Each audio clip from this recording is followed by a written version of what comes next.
श्री गणेशम तथा सूर्यम देवीं चैव महेश्वरम वन्देहम हृदि संपूज्य देवदेवं जनार्दनम। ओम वाग्धर्म योग रूपाणाम वाग्धर्म योग सिद्धये मुनित्रयाणाम सिद्धानाम पुंजमेकम उपास्मये।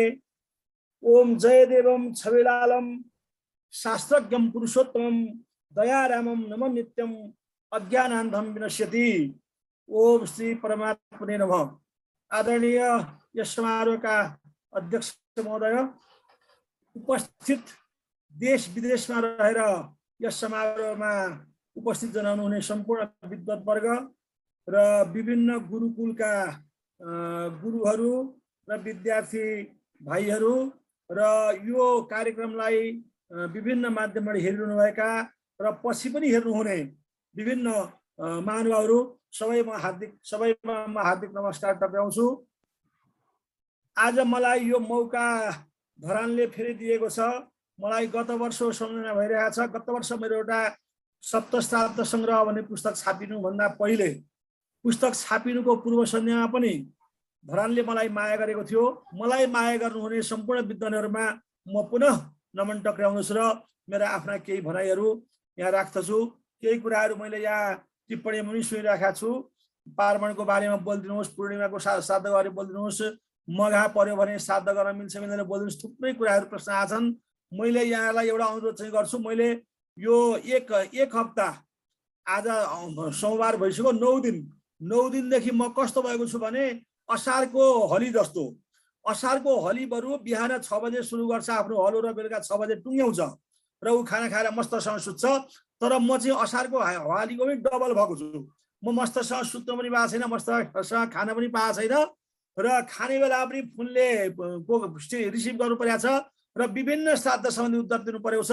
त्यो कारण के हो त भने मैले आफैले बेसाएको दुःख हो यो र त्यसलाई म दुःख मान्ने पक्षमा पनि छैन। म आज कुन ठाउँबाट सुरु गरौँ, कुन ठाउँबाट अन्त्य गरौँ भन्ने कुरा पनि मलाई बडो धर्म परिरहेको छ। त्यसकारण तपाईँहरू जो विद्वत वर्ग हुनुहुन्छ, विद्वत वर्गको छेउमा बोल्नु पर्दाखेरि मलाई अलिक धक र सङ्कोच पनि लागेको छ। तर म बोल्छु भनेर आँट गरिसकेपछि मैले धक मानेर पनि हुँदैन, सङ्कोच मानेर पनि हुँदैन। तपाईँहरूसित छलफल गरेर मैले अरू ज्ञान प्राप्त गर्न सक्छु भन्ने मलाई विश्वास पनि छ र मैले बोलेका भनाइबाट केही ज्ञान प्राप्त भयो भने लिनुहोला, केही ज्ञानमा त्रुटि भयो भने क्षमा दिनुहोला। किन तपाईँहरू विज्ञहरूकै सामान्य राख्ने हो। किन त्रुटिमा क्षमा दिनुहोला भने त्रुटि चाहिँ जसले पनि गर्नु छ। भगवान विष्णुले अच्युत चाहिँ आफूलाई गरे, हामीलाई सबैलाई च्युत गरिदिए। त्यसैले अच्युत को हुन्छ भने भगवान विष्णु, भगवान कृष्ण मात्रै हुन्छन्। हामी चाहिँ च्युत रहेछौँ सबैजना। त्यसैले भयभरका ठुला विद्वानहरूले पनि थुप्रो गल्ती गरेका छन्। त्यसैले ती विद्वानहरूका गल्ती पनि हामीले देखाउँदै परेको छ भने म जस्तो सर्वसाधारण मान्छेले जो यत्रो गहन विषयमा अध्ययन गरेको छु त्यसमा कति त्रुटि होलान्, कति अज्ञानता बाँकी होलान्, त्यसको बयान गर्न साध्य छैन। त्यो कुरा जति तपाईँहरू भन्दा मै नै जान्दछु। मैले अध्ययन गरेर कति त्रुटि गर्दैछु भन्ने कुरा नि मै जान्दछु, कति अध्ययन गरेछु भने पनि मै जान्दछु। अब तपाईँलाई मैले जानेका कुराहरूमध्ये केही प्रस्तुत गर्न सकेको मात्रै छु र ती मध्ये आज पनि केही कुरा प्रस्तुत गर्छु। अब महालय श्राद्ध सुरु भएको छ। यो महालय श्राद्धबाटै म चर्चा सुरु गर्छु। आज महालय श्राद्धको पहिलो दिन हो। धेरै मान्छेलाई थाहा छैन कि आज पहिलो दिन हो भन्ने कुरा। धेरै मान्छेलाई महालय श्राद्ध भोलिदेखि सुरु हुन्छ भन्ने छ। किनभने आश्विनी कृष्ण पक्ष प्रतिपदाबाट महालय श्राद्ध सुरु हुन्छ र औँसीमा सिद्धिन्छ भन्ने एउटा धारणा छ। तर महालय श्राद्धको प्रतिपदा आश्विनी कृष्ण प्रतिपदाबाट औँसीसम्म तिथि गन्दा जम्मा 15वटा तिथि हुन्छ। यदि तिथि बढ्यो भने मात्रै 16 दिन हुन्छ। त्यसैले तिथि बढेर हुने 16 दिनले 16 श्राद्ध एउटा पक्ष छ। त्यो अर्को पक्ष के छ भने प्रौष्ठपदी श्राद्ध। आज भाद्र शुक्ल पूर्णिमाबाट महालय श्राद्ध सुरु हुन्छ। किन भनेको मैले भने भाद्र शुक्ल पूर्णिमाको दिनलाई प्रौष्ठपदी पूर्णिमा भनिन्छ। आज प्रौष्ठपदी श्राद्ध गरिन्छ। आज श्राद्ध गर्नेहरूले प्रौष्ठपदी श्राद्ध गर्छन्। तर धेरैजना मान्छेलाई मैले सोधेको पनि छु, प्रौष्ठपदी श्राद्ध भनेको सुन्नु भएको छ भनेको सुनेको छैन भने धेरैजना मान्छे हुनुहुन्छ। त प्रौष्ठपदी श्राद्ध नसुनेको मान्छेहरूले पनि सुन्नुहोस् कि प्रौष्ठपदी श्राद्ध हुन्छ र त्यो प्रौष्ठपदी श्राद्ध गर्ने दिन चाहिँ आज हो। त्यसकारणले भाद्र शुक्ल पूर्णिमाको प्रौष्ठपदी श्राद्ध र आश्विनी कृष्ण पक्षका 15वटा तिथि मिलेर अर्को 16 गरेर अर्को 16 श्राद्ध हुन्छ। दुई किसिमको भयो। अब तेस्रो 16 श्राद्ध चाहिँ कस्तो हुन्छ भनेदेखि महालयका 15 दिन, आश्विन कृष्ण पक्षका प्रतिपदादेखि औँसीसम्म पर्ने दिन र आश्विन शुक्ल पक्षको प्रतिपदा, त्यो प्रतिपदा दिन पनि एउटा विशेष श्राद्ध हुन्छ। त्यो श्राद्ध धेरै मान्छेलाई थाहा छैन, धेरै मान्छेले गरेका पनि छैनन्। मैले पनि त्यति बेला पिताजी हुँदैन मैले पनि थाहा पाइन गरिन। र आश्विन शुक्ल प्रतिपदाको दिन मातामह श्राद्ध गर्नुपर्छ। र त्यसमा के भनेको छ भने कुर्यान मातामह श्राद्धम विद्यमाने मातुले, आफ्ना मामा भए तापनि र आफ्ना मामाले श्राद्ध गरे तापनि मातामह श्राद्ध अनिवार्य गर्नुपर्छ। र त्यो अनिवार्य कस्तो छ भने अझ जटिल कुरा के छ भने आफ्ना बाबुमा हुँदै गर्नुपर्छ। कतिपय मान्छेले आफ्ना बाबुमा हुनेले श्राद्ध गर्नु हुँदैन भन्ने भनाइ छ। त्यो भनाइ चाहिँ होइन, शास्त्र सम्मत छैन। किनभने मातामह श्राद्ध बरु आफ्ना बाबुको निधन भएपछि बाबुको मृत तिथिमै मातामह श्राद्ध हुन्छ। त्यसैले बाबुको निधन भएपछि मातामह श्राद्ध प्रतिपदा दिन गर्ने मातामह श्राद्ध छोडे पनि हुन्छ। तर बाबु जीवित हुनेले आमा जीवित हुनेले चाहिँ मातामह श्राद्ध अनिवार्य गर्नुपर्ने हुन्छ। त्यो अनिवार्य श्राद्ध चाहिँ मैले अहिलेसम्म जानेसम्म श्राद्धको केही विधि सहित एउटा नियम पुर्याएर त्यो श्राद्ध चाहिँ पुरुषोत्तम गुरुले आफ्ना छोरालाई गराउनु भएको छ। र छोराहरूले मातामह श्राद्ध गर्छन्। पुरुषोत्तम गुरु र गुरुआमा दुवै जीवित हुनुहुन्छ, तर ती छोराहरूले त्यो श्राद्ध गराउने गर्नुभएको छ गुरुले। अरू मैले कहीँ पनि मातामह श्राद्ध गराएको देखेको छैन, सुनेको छैन, तर शास्त्रले गराउनुपर्छ भन्छ। त्यस कारणले मातामह श्राद्ध समेत थपेर 16 श्राद्ध। अब अर्को 16 श्राद्ध के छ भने यो तिथि बढेर एउटा 16 श्राद्ध हो। अर्को छ कहिलेकाहीँ तिथि घटी हुन्छ। तिथि घट्यो भने 14 वटा भए, 14 वटा तिथि घटी भएको बेला चाहिँ महालय श्राद्धका तिथि 14 वटा भएको बेला यो पूर्णिमा श्राद्ध र मातामह श्राद्ध पनि दुईटा जोडेर 16 श्राद्ध। यसरी 4 किसिमबाट 16 श्राद्ध हुन्छ। हामीहरूले 16 श्राद्ध भनेको के हो भन्ने बुझ्नुपर्छ। 16 श्राद्ध 4 किसिमले 16 वटा तिथि पुग्छन् र 16 श्राद्ध हुन्छ। त्यसैले 16 श्राद्धको सुरुवातको दिन आज प्रौष्ठवती श्राद्ध हुन्छ। प्रौष्ठवती श्राद्ध कसको गरिन्छ त हेर्नुहोस् है, यहाँ श्राद्धमा बडो विश्लेषण गर्नुपर्ने, बडो बुझ्नुपर्ने र बडो गुह्य कुरा थाहा पाउनु कुरा छ। त्यो कुरा के हो भनेदेखि प्रौष्ठवती श्राद्धमा चाहिँ हामीले महालय श्राद्धमा चाहिँ पितृपितामह प्रपितामहानाम त्रयानाम सपत्निकानाम गर्छौं। तर यो प्रौष्ठवती श्राद्ध भयो चाहिँ अस्मत् प्रपितामहस्य पितृपितामह प्रपितामहानाम, आफ्ना बाउ हजुरबाउ र कुप्रावालाई गरिने श्राद्ध चाहिँ महालय श्राद्ध हो। ती कुप्रा बाउको पनि पितृपितामह प्रपितामह भने 6 पुस्ता भयो, 3 पुस्ता हाम्रा पितृपितामह प्रपितामह भए, त्यो भन्दा मास्टरका 3 पुस्ता जसलाई गरिन्छ त्यो श्राद्ध, त्यो चाहिँ प्रौष्ठवती श्राद्ध हो। त्यसकारणले प्रौष्ठवती श्राद्ध भनेको 3 पुस्ता भन्दा माथिका 3 पुस्तालाई गरिने श्राद्ध हो। त्यसकारण त्यहाँ तपाईहरु धेरै वचन सुन्नुभएको छ, अस्मत् प्रपितामहस्य पितृपितामह प्रपितामहानाम सपत्निकानाम। अब यो प्रौष्ठवती श्राद्धको दुईटा विधान छ। एउटा विधान चाहिँ के छ भने पितरो यत्र पूज्यन्ते तत्र माता महाध्रुवम भन्ने एउटा श्लोक छ, जहाँ पितृहरू आफ्ना तर्फका पितृहरू पूजा गरिन्छन् त्यहाँ मातामह पक्षलाई पनि पूजा गर्नुपर्छ, मातामह पितृ प्रमातामहलाई पनि श्राद्ध गर्नुपर्छ भनेर हामी महालय श्राद्धमा आफ्ना 3 पुस्ता र उताका 3 पुस्ता पनि गर्छौं। अब यो प्रौष्ठवती श्राद्धमा चाहिँ मातामह श्राद्ध गर्ने कि नगर्ने त धर्मसिन्धुले दुईटा वचन राखेको छ, मातामह श्राद्ध गरे पनि हुन्छ नगरे पनि हुन्छ भनेर। मातामह श्राद्ध गरियो भने चाहिँ पितृपितामह प्रपितामह सपत्नी गरेर 3 वटा पिण्ड, मातामह प्रमातामह वृद्ध प्रमातामह सपत्नी गरेर 3 वटा पिण्ड, 6 वटा पिण्ड दिनुपर्छ। अब मातामह पक्ष छोड्ने हो भने पितृपितामह प्रपितामहस्य पितृपितामह प्रपितामहानाम भनेर 3 वटा पिण्ड हुन्छ। अब 3 वटा पिण्ड गरे कि 6 वटा पिण्ड गरे त भन्दाखेरि चाहिँ त्यसलाई श्राद्धक चण्डिका भन्ने एउटा पुस्तकले प्रशस्त मात्रामा व्याख्या गरेको छ। 1 पेज व्याख्या गरेर के भन्यो उसले भनेदेखि नेज्या माता महादय, प्रौष्ठवती श्राद्धमा माता महादी पक्षलाई पूजा नगर भन्यो। किन त अरे भनेदेखि पितृपितामह प्रपितामह हाम्रा पितृहरू चाहिँ 2 किसिमका छन्, अश्रुमुख पितृहरू र नान्दीमुख पितृहरू। 3 पुस्ताका पितृहरूलाई अश्रुमुख पितृ भनिन्छ, पितृपितामह प्रपितामहलाई, मातामह प्रमातामहलाई। तर ती 3 पुस्ता भन्दा माथिका पितृहरूलाई चाहिँ नान्दीमुख पितृ भनिन्छ। त्यसकारणले प्रपितामहस्य पितृपितामह प्रपितामहानाम भनेर ती नान्दीमुख भए। ती नान्दीमुख पितृको सम्बन्ध अष्टमुखसित जोड्नु हुँदैन भनेर श्राद्ध चण्डिकाले स्पष्ट रूपमा देखेर नेजिया माता महादय भनेको हुनाले मैले त्यो सिद्धान्त मैले पनि सहमति जनाएँ।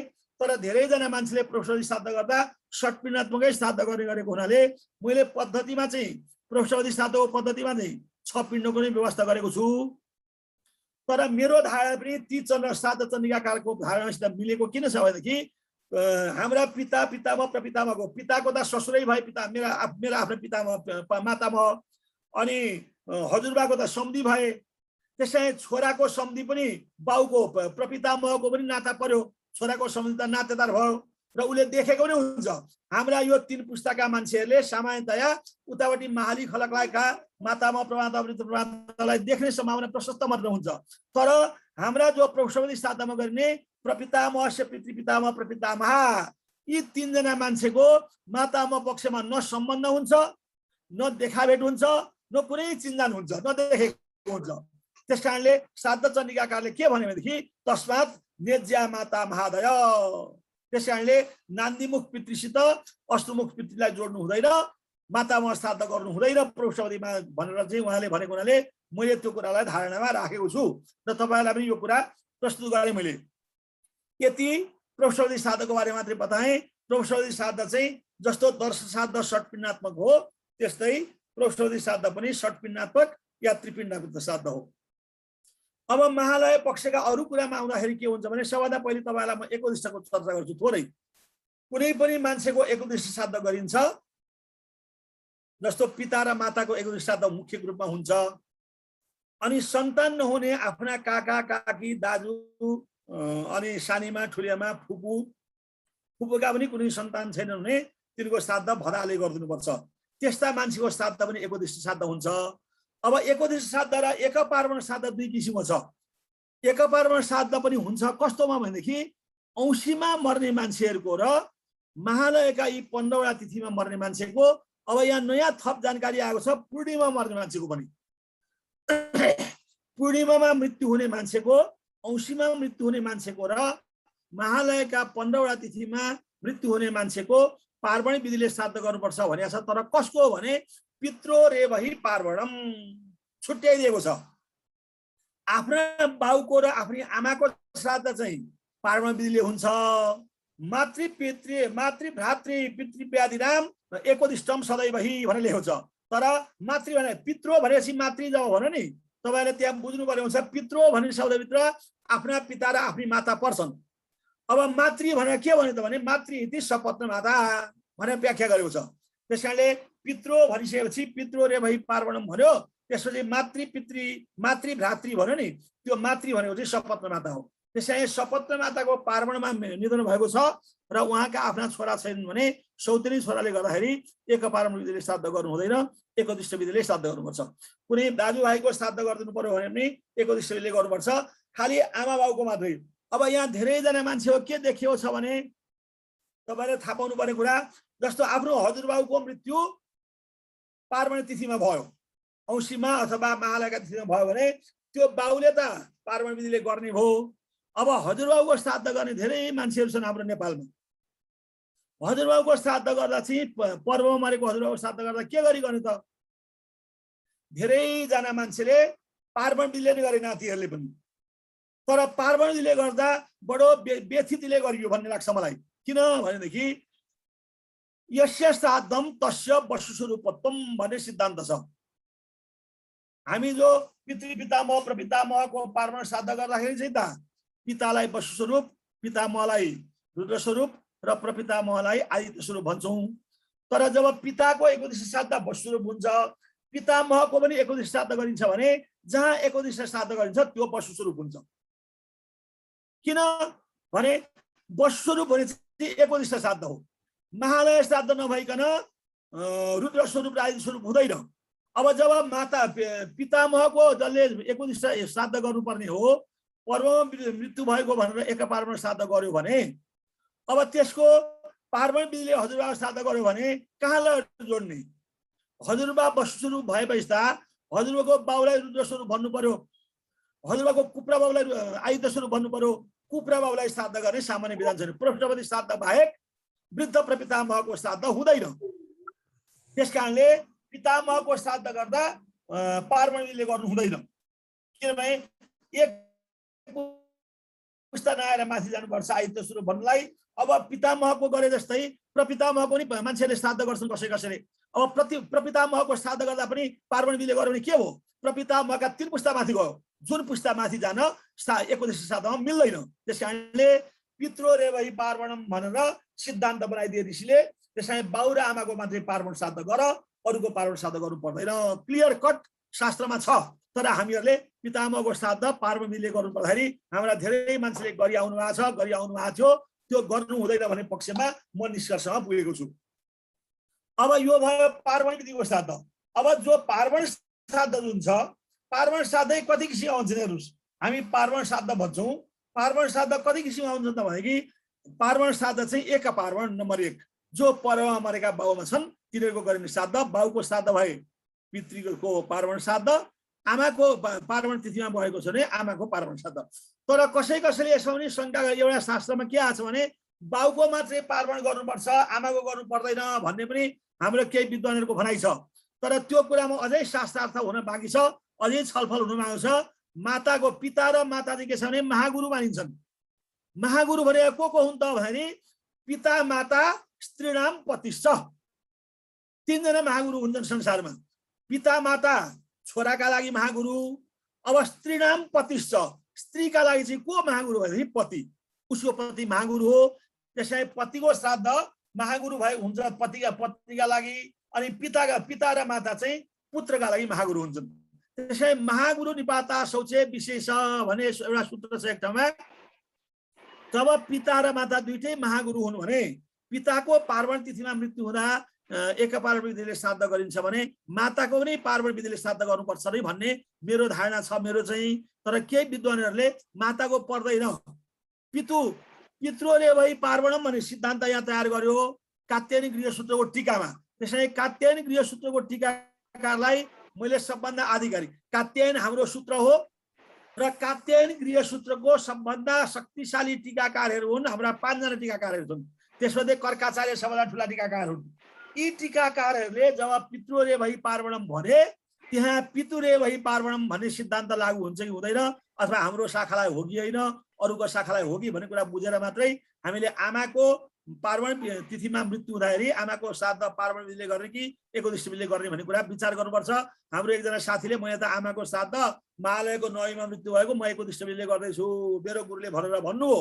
अब यसमा मलाई शङ्का आएको छ, तपाईँहरू मैले शङ्का प्रस्तुत गरेँ, तपाईँले मन्थन गर्नु होला। आमा र बाउको दुईटैको पार्वण विधिले गर्नुपर्छ भन्ने लाग्छ। यो एक पार्वण भयो हेर्नुहोस्। अब द्विपार्वण श्राद्ध, एक पार्वण श्राद्ध भनेको चाहिँ आमा र बाउको हुने हो। द्विपार्वण श्राद्ध भनेको के हो त भने द्विपार्वण श्राद्ध भनेको चाहिँ पितृपितामह प्रपितामह नाम सपत्नीका नाम 3टा पिण्ड, मातामह प्रमाता वृत्त प्रमातामा नाम सपत्नीका 3टा पिण्ड, यो 6वटा पिण्ड दिएर गर्ने श्राद्धलाई चाहिँ द्विपार्वण भनिन्छ। अब पार्वण त्रिपार्वणात्मक पनि हुन्छ।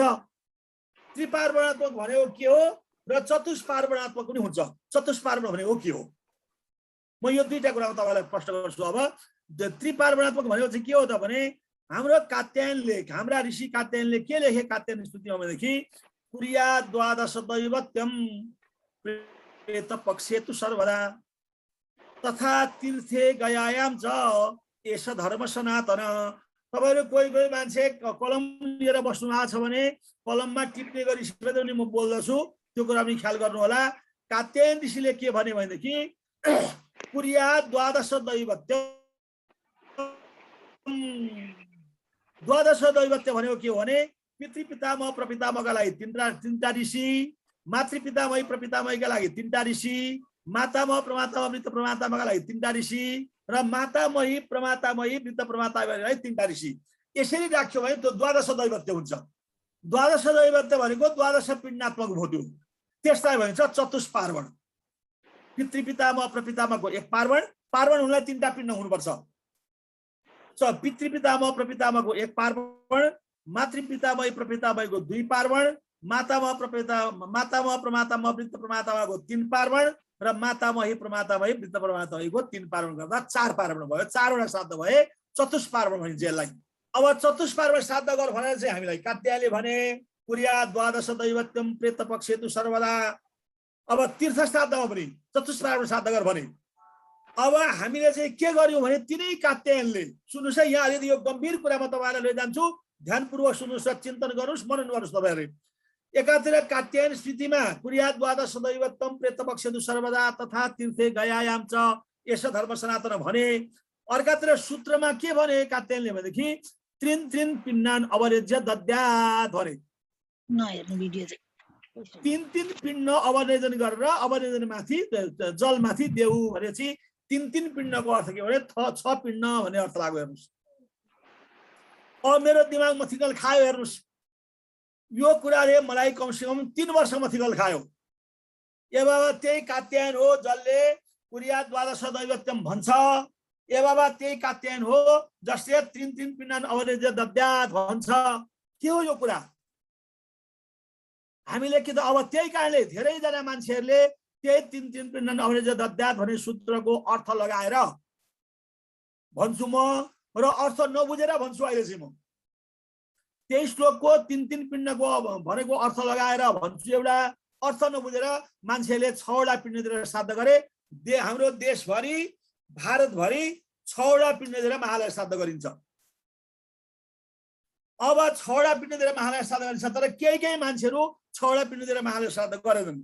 6 वटा पिण्डका अतिरिक्त एकोदिष्ट गणपितृलाई सक्रिन महालय श्राद्ध। हेर्नुस् है, यो महालय श्राद्ध चाहिँ के भने 15 दिन गरिने महालय श्राद्ध होइन। यो कात्यायनले 15 दिन गर्ने महालय श्राद्धमा नै पनि कुर्या द्वादश दैवत्यम भने, प्रेत पक्षेतु सर्वदा भने जस्ता कुर्या द्वादश दैवत्यम भने। हामी 1 दिन मात्रै श्राद्ध गर्छौं सक्रिन महालय श्राद्ध। सक्रिन महालय श्राद्धको व्यवस्था कात्यायनले गरेका छैनन्। कात्यायन भन्दा पछिका ऋषिले गरेको व्यवस्थाबाट हामीले धर्मसिन्धुले व्याख्या गरिदियो कि सक्रिन महालय श्राद्ध चाहिँ के हुन्छ भने पार्वणैको दिष्ट हुन्छ। पार्वण श्राद्ध मात्रै हुँदैन महालय श्राद्ध, पार्वणैको दिष्ट हुन्छ। अब पार्वणैको दिष्ट श्राद्ध गरेको चाहिँ के हो त भने, पार्वणैको दिष्ट श्राद्धबाट बुझ्नुलाई हामीले तर्पण बुझ्नुपर्छ र तातम्ब त्रितयमको अर्थ बुझ्नुपर्छ। तातम्ब त्रितयमको अर्थ नबुझिकन र तर्पणको सिद्धान्त नबुझिकन महालय श्राद्ध बुझ्दैन। महालय श्राद्ध राम्रोसित नबुझिकन न त तर्पण बुझिन्छ न त तातम्ब त्रितयम श्लोकको अर्थ बुझिन्छ। अब तातम्ब त्रितयम श्लोकले के भन्छ भने हाम्रा पितृहरू चाहिँ यति हुन् भनेर पार्वण पितृ एक किसिमका, एकोदिष्ट गण पितृ एक किसिमका छुट्याएको छ। 12 वटा पार्वण पितृ सबैका भए हो। त्यसलाई ती 12 वटा पार्वण पितृलाई चाहिँ हामीले 6 वटामा ढाल्यौं र तीन तीन पिण्डान अवरेज्य दद्यात् 3 वटा 6 वटा पिण्ड दियौं। अनि तर्पण चाहिँ सबैलाई गर्यौं। अब हेर्नुस् है, भद्रगोल यहाँबाट सुरु भयो। हाम्रो श्राद्धमा 6 वटा पिण्ड दिने गरेर 6 जनालाई तर्पण गर्ने विधि विधान गरेको भए त त्यो मान्य हुन्थ्यो। अब पिण्ड चाहिँ 6 जनालाई दियौं। अब तर्पण चाहिँ भए भरका हामीले दिनुपर्ने नदिनुपर्ने सबैलाई तर्पणको नाममा 2 थोपा पानी चाहिँ दिउँ। अब मेरो यसमा तपाईहरुलाई सम्पूर्ण मान्छेलाई मेरो किताबबाट पनि मेरो यो विभिन्न समयमा विभिन्न सन्दर्भमा जुनसुकै पनि प्रश्न के छ भनेदेखि तपाईको घरमा 20 जना मान्छे आउँदैछन्, भोका मान्छेहरू 20 जना भोका मान्छेहरू आए तपाईको घरमा, मलाई खाइदेऊ भनेर आए। अब तपाईले 6 जनालाई चाहिँ दाल भात तरकारी मस्तसँग टेबलमा बाराखेर या पिर्कामा राखेर खुवाउनु भयो। बाँकी 14 जना मान्छेलाई चाहिँ एक गिलास पानी खाएर जाऊ भनेर पठाउनु हो भने त्यो घरका मान्छेलाई कस्तो होला? या ती 14 जना मान्छेले के भन्लान्? या त्यो 6 जना अगाउली खाने मान्छेले पनि के भन्लान्? 20 जना मान्छे तपाईको घरमा भोकै आएका छन्, 6 जना मान्छेलाई चाहिँ तपाईले दाल भात तरकारी खुवाएर पठाउनु भयो। 14 जना मान्छेलाई चाहिँ पानी एक गिलास खाएर जाऊ हो भन्नुभयो। ती 14 जनाले तपाईलाई के भन्छन्? ती 6 जना अगाउली खाएर जाने सँगै आकाश खाएर जानेले के भन्छन् र तपाई आफ्नै विवेकले के भन्छ? यो हामीले गर्ने व्यवहार र श्राद्धको व्यवहार एउटै कुरा हो। जसरी हाम्रा आएका पाहुना चाहिँ प्रत्यक्ष देखिन्छन्, पितृ प्रत्यक्ष देखिँदैन। फरक त्यति मात्रै हो, किनभने पितृ वायु रूपमा आएका हुन्छन्, पितृ ब्राह्मण भएर आएका हुन्छन्, ती पितृ देखिँदैनन्। तर तपाईको घरमा महालय श्राद्धको दिन शून्य प्रेत पुरी सर्वा भनेको छ। हेर्नुस्, सम्पूर्ण पितृलोक नै शून्य पारेर तपाईसित सम्बन्धित अर्थात् तातम्ब त्रितयम श्लोकसित तपाईसित सम्बन्धित पितृहरू तपाईको घरमा आएका छन्। अब ती आएका पितृहरूलाई तपाईले 6 पिण्ड दिएर बिदा गर्नु हो भने र अरूलाई थुप्रैलाई तर्पण दिनु हो भने त्यो ठिक भयो कि भएन तपाईहरुले विवेक लगाउनुस्। मैले यो कुरा यो भन्दा पहिलेको च्यानलमा पनि इन्टरभ्युमा पनि भनेको थिएँ। त्यो भनेको मैले आजै फेसबुकमा के पढे भनेदेखि गुरु तपाईले भने अनुसार कुरा गर्ने भने त असौरदेखि माघसम्म तर्पण श्राद्ध गरिनु पर्ने हो भनेर एउटाको प्रश्न आयो मलाई। त्यो प्रश्नकर्ता यहाँ सुनिरहनु भएको छ भने म भन्छु मेरो टेलिफोन नम्बर म दिन्छु, मसित तपाईहरु छलफल गर्नुस्। मैले के भनेको कुरा बुझ्नु हो कि भएन भन्ने पक्षमा छु। त्यसकारण महालय श्राद्ध गर्ने मान्छेले हामीले गर्ने महालय श्राद्ध पार्वण श्राद्ध मात्रै होइन। हामीले गर्ने महालय श्राद्ध पार्वण एकोदिष्ट श्राद्ध हो। पार्वण पितृहरु एकोदिष्ट पितृ छन्, हामीले पार्वण पितृलाई पनि पिण्ड दिनुपर्छ, एकोदिष्ट गर्ने पितृलाई पनि पिण्ड दिनुपर्छ। जसलाई पिण्ड दिइन्छ त्यसलाई तर्पण गर्नुपर्छ, जसलाई तर्पण गर्नुपर्छ त्यसलाई पिण्ड दिनुपर्छ। तातम तृतीय श्लोकले त्यही भन्छ हेर्नुस्। शिष्याता पितरो समाज हाम्रा पितृका नाम लेखिएको छ। त तपाईहरु धेरै जनालाई अर्थ आउँछ, अर्थ नआउने मान्छेहरुले पनि अर्थ जानेसित सुन्नु होला। अब त्यसमा अन्तिममा 4 वटा शब्द छ हेर्नुस्। महालय विधौ तीर्थे तथा तर्पणे भन्ने शब्द छ। महालय विधौ तीर्थे तथा तर्पणे, तथा त संयोजक भएर आएको छ। त्यसमा अर्थ भएका शब्द 3टा छन्। महालय विधौ भनेको के भने तातम त्रितमले बताएका पितृहरु चाहिँ महालय विधिले श्राद्ध गर्दा यी हाम्रा पितृ हुन्। तीर्थे भनेको तीर्थ श्राद्ध गर्दा हाम्रा यी पितृ हुन्। तर्पणे भनेको तर्पण गर्दा हाम्रा यी पितृ हुन्।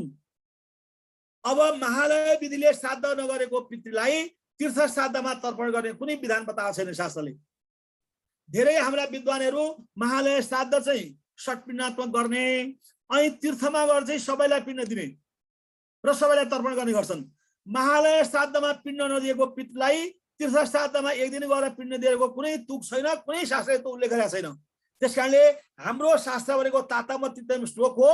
त्यो श्लोक मैले चाहिँ के भन्छ भने महालय विधौ तीर्थे तथा तर्पणे भनिसकेपछि महालय विधिले तपाईले श्राद्ध गर्नुपर्छ, त्यही विधिले तीर्थमा श्राद्ध गर्नुपर्छ, त्यही विधिले तर्पण गर्नुस्। यो तर्पणेको अर्थ के हो भने नित्य तर्पणे हो हेर्नुस्।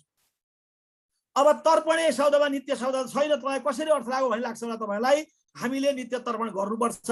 नित्य तर्पण गर्ने मान्छेहरु हामी थोरै मात्रै भएर मात्रै नित्य तर्पण कसैले गर्दैनन्। अनि एकजना मान्छेले के भनेको मैले सुने भने यो एकोदिष्ट श्राद्धमा पनि सुन्नुस्। एकोदिष्ट श्राद्ध भनेको नामै एकोदिष्ट, एकजना पितृलाई उद्देश्य गरेर गरिने श्राद्ध जो एकपिण्डात्मक हुन्छ। त्यो एकोदिष्ट श्राद्ध भनेको बाउको गरिन्छ कि त आमाको गरिन्छ कि पुत्र नभएको अरु कसैको गरिन्छ, जसको गरे पनि त्यो एउटा मात्रै पितृ त्यहाँ आउँछ। तपाईले एउटा मात्रै पितृलाई बोलाएर श्राद्ध गर्ने ठाउँमा तपाईको अरु पितृ आउँदैनन्। र एकोदिष्ट श्राद्धमा पनि हामीले सबै पितृलाई तर्पण गर्ने गरेका छ। अब सबै पितृलाई तर्पण गर्ने गरेका छ। हाम्रा पितृहरु त्यति सजिला छैनन्, तपाईहरुले याद गर्नु होला। हाम्रा पितृहरु त्यति सजिला छैनन्, त्यति सहज छैनन्। जहाँ तपाईले बोलायो मौका बेमौका आउन्। तपाईले संकल्प गर्दा महालय संकल्प गर्दाखेरि चाहिँ एउटा पितृ बोलाएर संकल्प गर्ने, अनि तर्पण गर्दा सबै पितृलाई त्यो पितृले खान्छन्। तपाईको घरमा एकजना अतिथिलाई बोलाएर तपाईले श्राद्ध खाना खुवाउनुहुन्छ भने अर्को अतिथि कहाँ छ त्यो कहाँ आउँछ? बोलाएको मान्छे हो तपाईको घरमा आउँछ। त्यसकारण एकोदिष्ट श्राद्धमा सबैलाई तर्पण गर्ने विधान पनि शास्त्र सम्मत छैन। महालय श्राद्धमा 6 वटा पिण्ड दिएर अरूलाई तर्पण गर्ने विधान पनि शास्त्र सम्मत छैन। तपाईहरु पिण्ड दिनुहुन्छ भने तर्पण गर्नुस्, पिण्ड दिनुहुन्छ भने तर्पण नगर्नुस्। त्यो तर्पणको के अर्थ राख्दैन।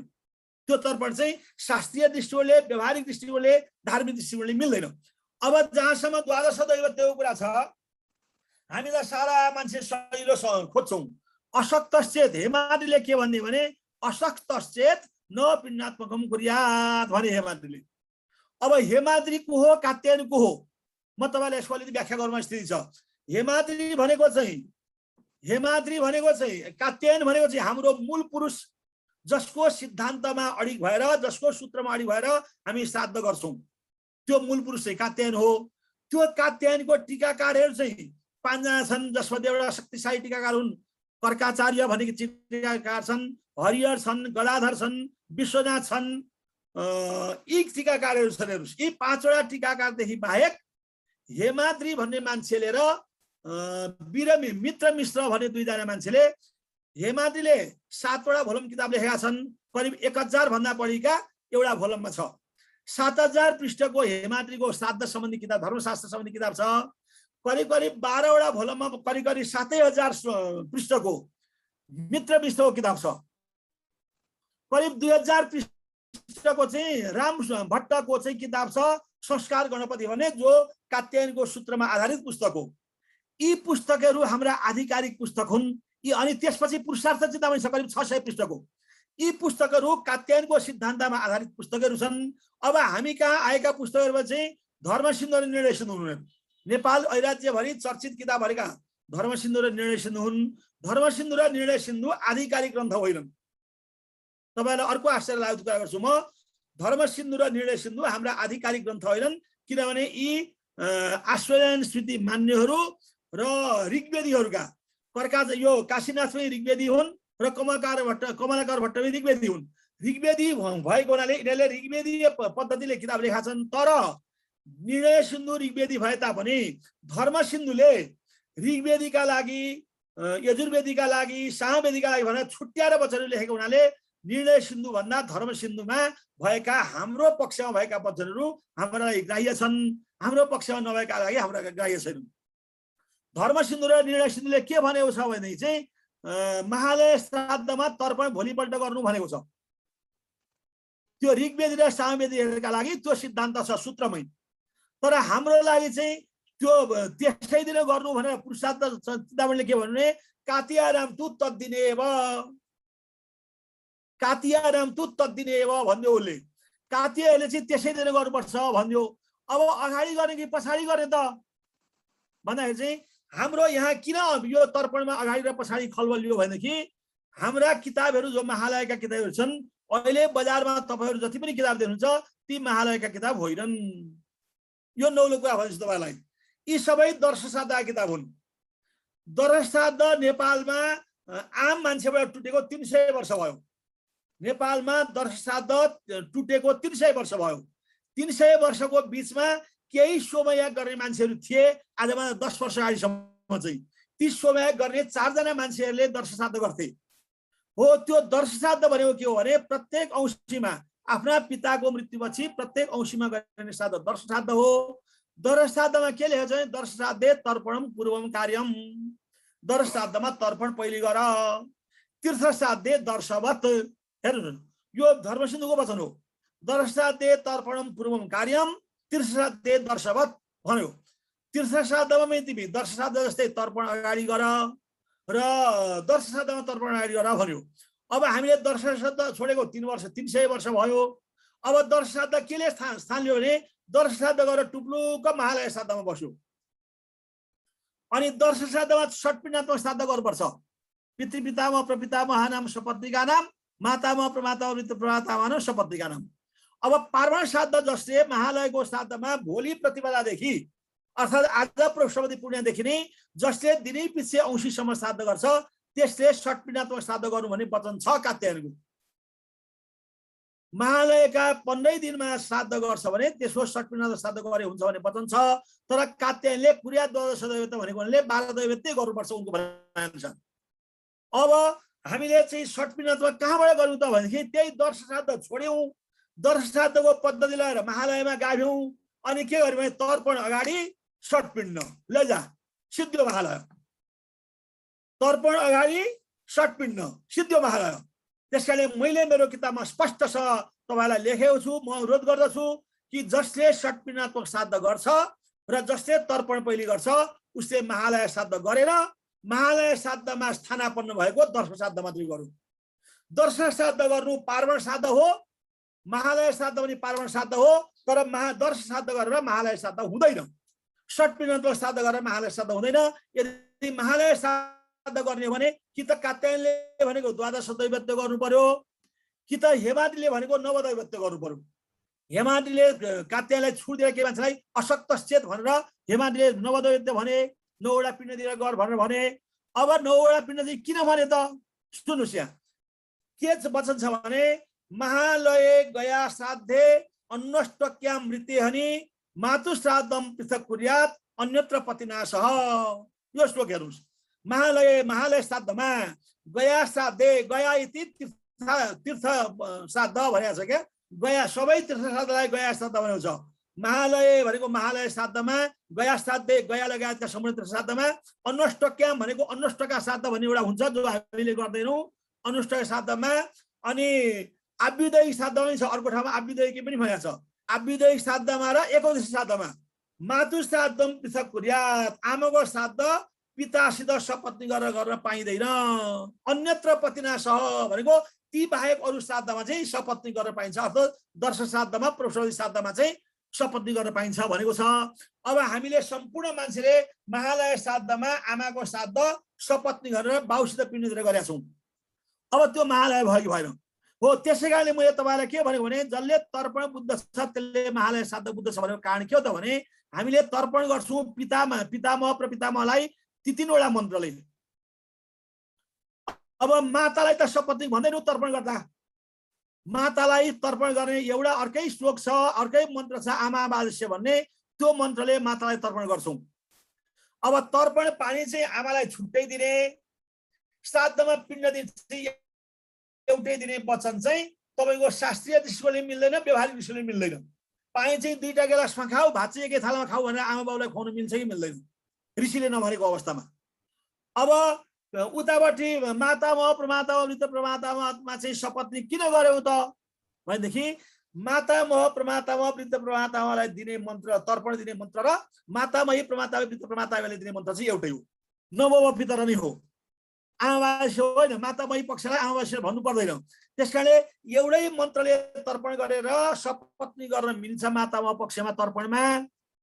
त्यसकारणले पिण्ड पनि सपत्नी गरेर दिन मिल्यो। तर पितृपितामह प्रपितामहलाई दिने तर्पणको मन्त्र र मातृपितामही प्रपितामहले दिने तर्पणको मन्त्र छुट्टै भएको हुनाले अब यो ऋषिले भन्ने कुर्या अन्यत्र पतिना छ भनेर तोकेको हुनाले महालयमा, गया श्राद्धमा, अन्नष्टका श्राद्धमा, आभ्युदयिक श्राद्धमा र एकादशी श्राद्धमा आमालाई छुट्टै पिण्ड दिनुपर्छ भनिसकेपछि हामीले महालय श्राद्धमा चाहिँ दर्श श्राद्धको जस्तो सपत्नी गरेर पिण्ड दिएर महालय श्राद्ध हुँदैन। त्यस कारणले महालय श्राद्ध तर्पण बुझ्नुपर्छ, तर्पण बुझ्नुको दिन महालय श्राद्ध बुझ्नुपर्छ। त्यसका लागि ताताम्ब त्रितयम शपथ जननी माता महादित्रयम भन्ने श्लोकको गुणार्थ बुझ्नुपर्छ। र तेस्रो कुरा तपाईँलाई भन्छु, अब कात्यायनको म यो कुरामा आउँछु। 3 पिण्ड अबले दद्यात कात्यायनले भने द्वादश दैवती भने कारण के हो त? अब कारण चाहियो हामीलाई, हेर्नुहोस् त्यो कारण मैले खोतलेको छु। के गरी खोतले तपाईँहरू सामान्य बुझ्ने भाषामा भन्छु। हाम्रो घरमा 4 कोठामा 4 किसिमका मान्छे 4 किसिमको काम गरे। कुनै चाडपर्व आयो, चाडपर्वमा कुनै कोठामा पात गाँसेर बस्या होलान् मान्छेहरू, कुनै काममा चाहिँ असार बटाएर बस्या होलान्, कसार बटाएर बस्या होलान्। त्यस्तो अवस्थामा कुनै कोठामा 4 जना मान्छे बस्या होलान्, कुनै कोठामा 2 जना मान्छे बस्या होलान्, कुनै कोठामा 6 जना मान्छे बस्या होलान्, कुनै कोठामा 5 जना मान्छे बस्या होलान्। त्यस्तो अवस्थामा घरमुलीले के भन्छ आफ्नो छोरालाई भने, बाबु तल 4वटा कोठामा मान्छे बस्या छन्, 4वटा कोठामा गएर ती 3 जनाका दरले सन्तला बाँडेर आइज, सबैलाई ती 3 जनाका दरले सन्तला बाँडेर आइज भन्यो भने ती 3 जना शब्द नै हो वाक्य। हेर्नुहोस्, जस्तो कात्यायनले 3 पिण्ड अबले दद्यात भनेको अर्थ भने 3 पिण्ड अबले दद्यात भने त्यसको अर्थ 6 पिण्ड होइन भन्ने कुरा म उदाहरण दिँदैछु। बाउले छोरालाई भन्यो तल 4वटा कोठामा ती 3 जना सन्तला बाँडेर आइज भन्यो। कोठा नम्बर 1 मा 2 जना मान्छे बसेर छन्, ती 3 जना मान्छे सन्तला बाँड्दा कति जना भए? 6 जना भए। अब कोठा नम्बर 2 मा 4 जना मान्छे बसेर छन्, वाक्य त त्यही हो, ती 3 जना सन्तला बाँडेर आइज भन्यो हो। 4 जना बसेर सन्तला बाँड्दा पनि ती 3 जना मान्छे कतिवटा सन्तला भए? 4 ते 12वटा सन्तला भए। कोठा नम्बर 3 मा 6 जना मान्छे बसेर छन्, 6 ते 18वटा सन्तला भए। कोठा नम्बर 4 मा 10 जना मान्छे, ती 3 जना सन्तला बाँडेर आइज, वाक्य यही हो। ती 3 जना सन्तला बाँडेर आइज भने वाक्यको अर्थ कोठा नम्बर 1 मा एउटा अर्थ लाग्यो, कोठा नम्बर 2 मा अर्को अर्थ लाग्यो, कोठा नम्बर 3 मा अर्को अर्थ लाग्यो, कोठा नम्बर 4 मा अर्को अर्थ लाग्यो। त्यसै कारणले कात्यायनले 3 पिण्ड अबले दद्यात भन्ने शब्दको अर्थ 6 पिण्डात्मक पनि हो, बहुपिण्डात्मक पनि हो। किनभने त्यो 3 पिण्ड अबले दद्यातको अर्थ औँसी श्राद्धमा, दर्श श्राद्धमा 6 पिण्ड भयो, प्रसवती श्राद्धमा 6 पिण्ड भयो। तर महालय श्राद्धमा या त 9 पिण्ड भयो या त 12 पिण्ड भयो। किनभने पितामह प्रपितामहलाई ब्राह्मण छुट्टै हुनुपर्छ, मातृपितामही प्रपितामहको लागि श्राद्ध गरेर ब्राह्मण छुट्टै हुनुपर्छ महालय श्राद्धमा। किनभने महालय श्राद्धमा छुट्टै गर भन्यो। अनि मातामह प्रमातामह वृद्ध प्रमातामहलाई छुट्टै गर्यो भने एउटा ब्राह्मण, अनि मातामही प्रपितामहलाई एउटा ब्राह्मण गर्दा 4वटा ब्राह्मण चाहिए। चाडा ब्राह्मण चाहिँ 412 वटा पिण्ड भए, कि त 12 वटा पिण्ड कि त 9 पिण्ड बाहेक षट्पिण्डात्मक श्राद्धलाई महालय श्राद्धमा कहीँ वचन दिएको छैन। अब अर्को कुरा हेर्नुहोस्, कात्यायनले भनेको ठिक छ 3 पिण्ड अवरेज दद्यात भनेर मान्ने हो भने पनि कात्यायनले सक्रिन महालय श्राद्धको व्यवस्था गरेका छैनन्। अर्थात् महालयका तिथिमा बाउको तिथि मात्रै मानेर श्राद्ध गर भन्ने वचन चाहिँ कात्यायन भन्दा पछिका ऋषिको वचन हो। कात्यायनले त 15 दिन श्राद्ध गर भनेका छन्। 15 दिन श्राद्ध गर भन्दा पनि उनले द्वादश दैवत्य भनेका छन्। तर एक ठाउँमा ऋषिहरूले के छ भने षट्पिण्डात्मक श्राद्ध गरे हुन्छ, 15 दिन गर्यो भने भनेका छन्। त्यसैले हामीहरू 15 दिन महालय श्राद्ध गर्छौँ भनेदेखि षट्पिण्डात्मक गर्दा दोष लागेन, 12 पिण्ड गर्न नसके पनि।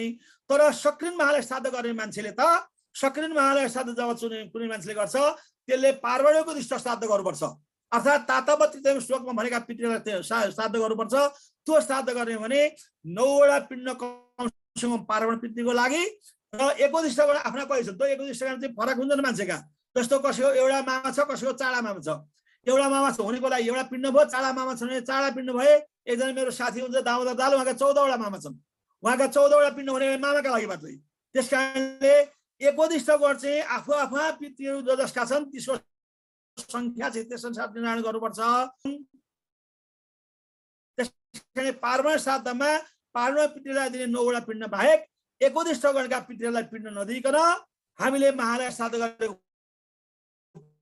कुरा हुँदैन। त्यसकारण 6 वटा पिण्ड मैले यो जुममा अहिले भनेका आधारमा तपाईले मान्नुपर्छ भन्ने कुरा छैन। तपाईले अहिलेसम्म गरिआएको काम गर्नु भएको छ।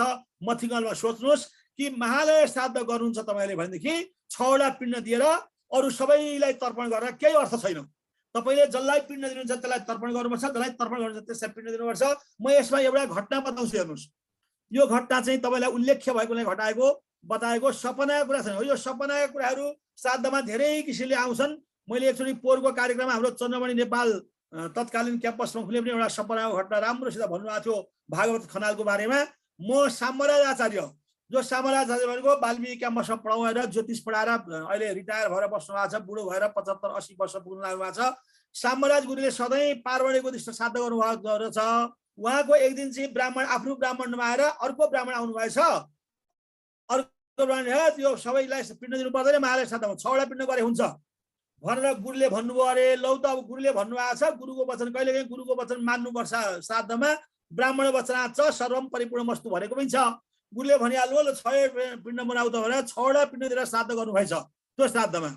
त्यसै दिन राति सपनामा माइजु आउनुभयो अरे श्यामराज गुरुकोमा। माइजु र भान्जा यसपाइल दाले खाना पाइनुहुन्न त भन्नु अरे सपनामा। यस्तो हुन्छ। त्यसकारण सामराज गुरुलाई मैले कुरा किताब देखाइसकेपछि षट्पिण्ड श्राद्ध गरेको सन्दर्भमा उहाँले कुरा गर्नुभएको। मैले एकचोटि षट्पिण्ड श्राद्ध गरेँ, बडो बर्बाद भएको पश्चात चाहिँ मेरो माइजमा आएर त्यसै दिन राति यसपालि त हामीले खाना पाउनु त भन्नु हो। मलाई त्योभन्दा ठुलो पश्चाताप जीवनमा केही भएको छैन। त्यसपछि मैले षट्पिण्ड श्राद्ध कहिल्यै पनि गरेको छैन, त्यही एउटा गरेँ, जीवनमा दुःखको काम गरेँ भनेर भन्नुभएको छ उहाँले। त्यस कारणले षट्पिण्ड श्राद्ध गरेर महालय श्राद्ध हुँदैन। त्यसैले महालय श्राद्धमा चाहिँ हामीले बहुपिण्डात्मक श्राद्धै गर्नुपर्छ।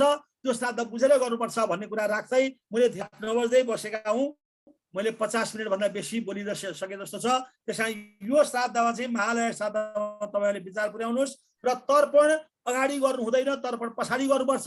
किनभने महालय श्राद्ध कुनै पनि श्राद्धमा हामीले महालय श्राद्धमा र तिथि श्राद्धमा तर्पण अगाडि गर्नुपर्छ भन्ने कुरा कहीँ वचन पाइँदैन। तर पछाडि गर्नुपर्छ भन्ने वचन थुप्रै मैले उल्लेख गरेर तपाईँलाई मेरो किताबमा राखेको छु। त्यसैले महालय श्राद्धमा गरिने तर्पण पछाडि गर्नुपर्छ, अगाडि गर्नु हुँदैन। तीर्थ श्राद्धमा पण्डाहरूले पछाडि तर्पण गराउँछन्, अगाडि पछाडि तर्पण गराउँछन् पिण्ड दिइसकेपछि। मैले बद्रीमा र गयामा गएर उनीहरूलाई भनेको छु तपाईँहरू यस्तो नचाहिँदो किसिमले शास्त्र विरुद्ध काम गरेर पछाडि तर्पण नगराउनुहोस्। अनि बद्रीमा जाँदाखेरि पण्डाहरूले तुम्हारे पितर पुत्र मुक्त हो गए, अब श्राद्ध गर्न नै चाहिए भनेर ढ्याप मारेर पठाउँछन्। मैले बद्रीमा गएर 5 वटा पण्डाहरूले एक ठाउँमा राखेर तिमीहरू यो गयामा बद्रीमा श्राद्ध गरिसकेपछि घरमा श्राद्ध गर्नु हुँदैन भने वचन मलाई कि त देखाऊ, कि त आइन्दा सोझा नेपालीहरूलाई श्राद्ध गर्नु पर्दैन भनेर नभन भनेपछि उनीहरू सहमत गरेर आएको मैले एकचोटिलाई। अब सधैँ जाने कुरा भएन। त्यस कारणले तीर्थ गरेर आएर महालय श्राद्ध गर्नु हुँदैन, एकादशी श्राद्ध गर्नु हुँदैन वचन होइन।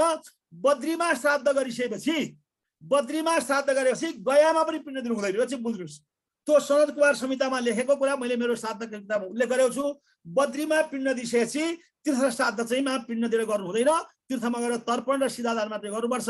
तर घरको श्राद्ध छोड्नु हुँदैन, किनभने धर्मसिद्धले नियम भएको छ, अतो ब्रह्मीभूत पितृकेणापि श्राद्धम कार्यम। ब्रह्मीभूत हाम्रा पितृहरू गया र ब्रह्म कपालमा श्राद्ध गरेपछि ब्रह्मीभूत हुन्छन्, मुक्त हुन्छन् भनेको छ। मुक्त भएका पितृको पनि श्राद्ध गर्नै पर्छ। किन भने हामीले श्राद्ध गर्ने चाहिँ उभयत्र फल हो। हेर्नुहोस्, एकातिर पितृमुक्त हुन् भन्ने कुरा हो फल, अर्कातिर हाम्रो कल्याण गर्ने फल पनि हो। हामीले जो मान्छे तपाईँहरू श्राद्ध हेर्नुहोस्, श्राद्ध विधिपूर्वक श्राद्ध गर्ने मान्छेको ओज बेग्लै हुन्छ, तेज बेग्लै हुन्छ, कान्ति बेग्लै हुन्छ।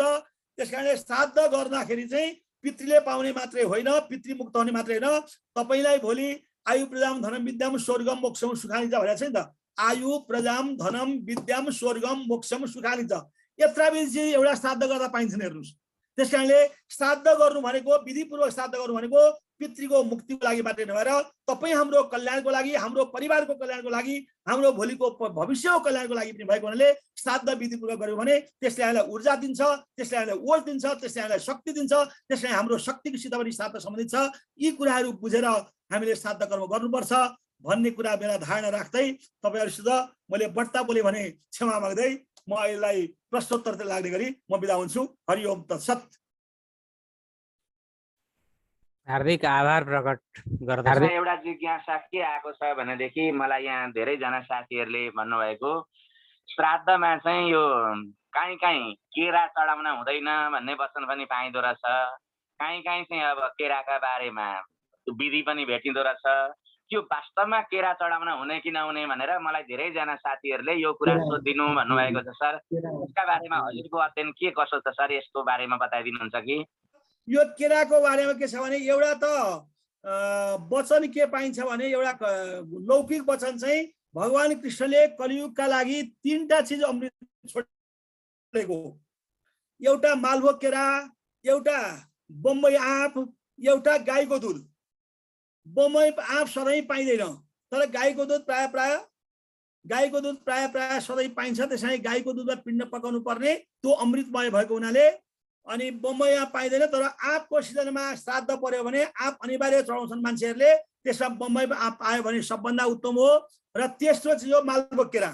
मालभोग केरा पितृको लागि अत्यन्त प्रिय चिज हो। खालि असुराराम कुले जाता भन्ने शब्द आएर निर्णय सिन्धुमा एउटा लेखेको छ। त्यसको व्याख्या के रहेछ निर्णय सिन्धुले भने कदली पत्रम तत्तु कदली पत्रमेव निषेध भनेको छ। केराको पात निषेध हो, केराको मालभोग केराको फल निषेध होइन। मालभोग केरा पाएसम्म मालभोग केरा चढाउनुपर्छ। मालभोग केरा पाइएन भनेदेखि अर्को केरा भयो भने चढाउनुपर्छ, तर भरसक मालभोग केरा चढाउनुपर्छ।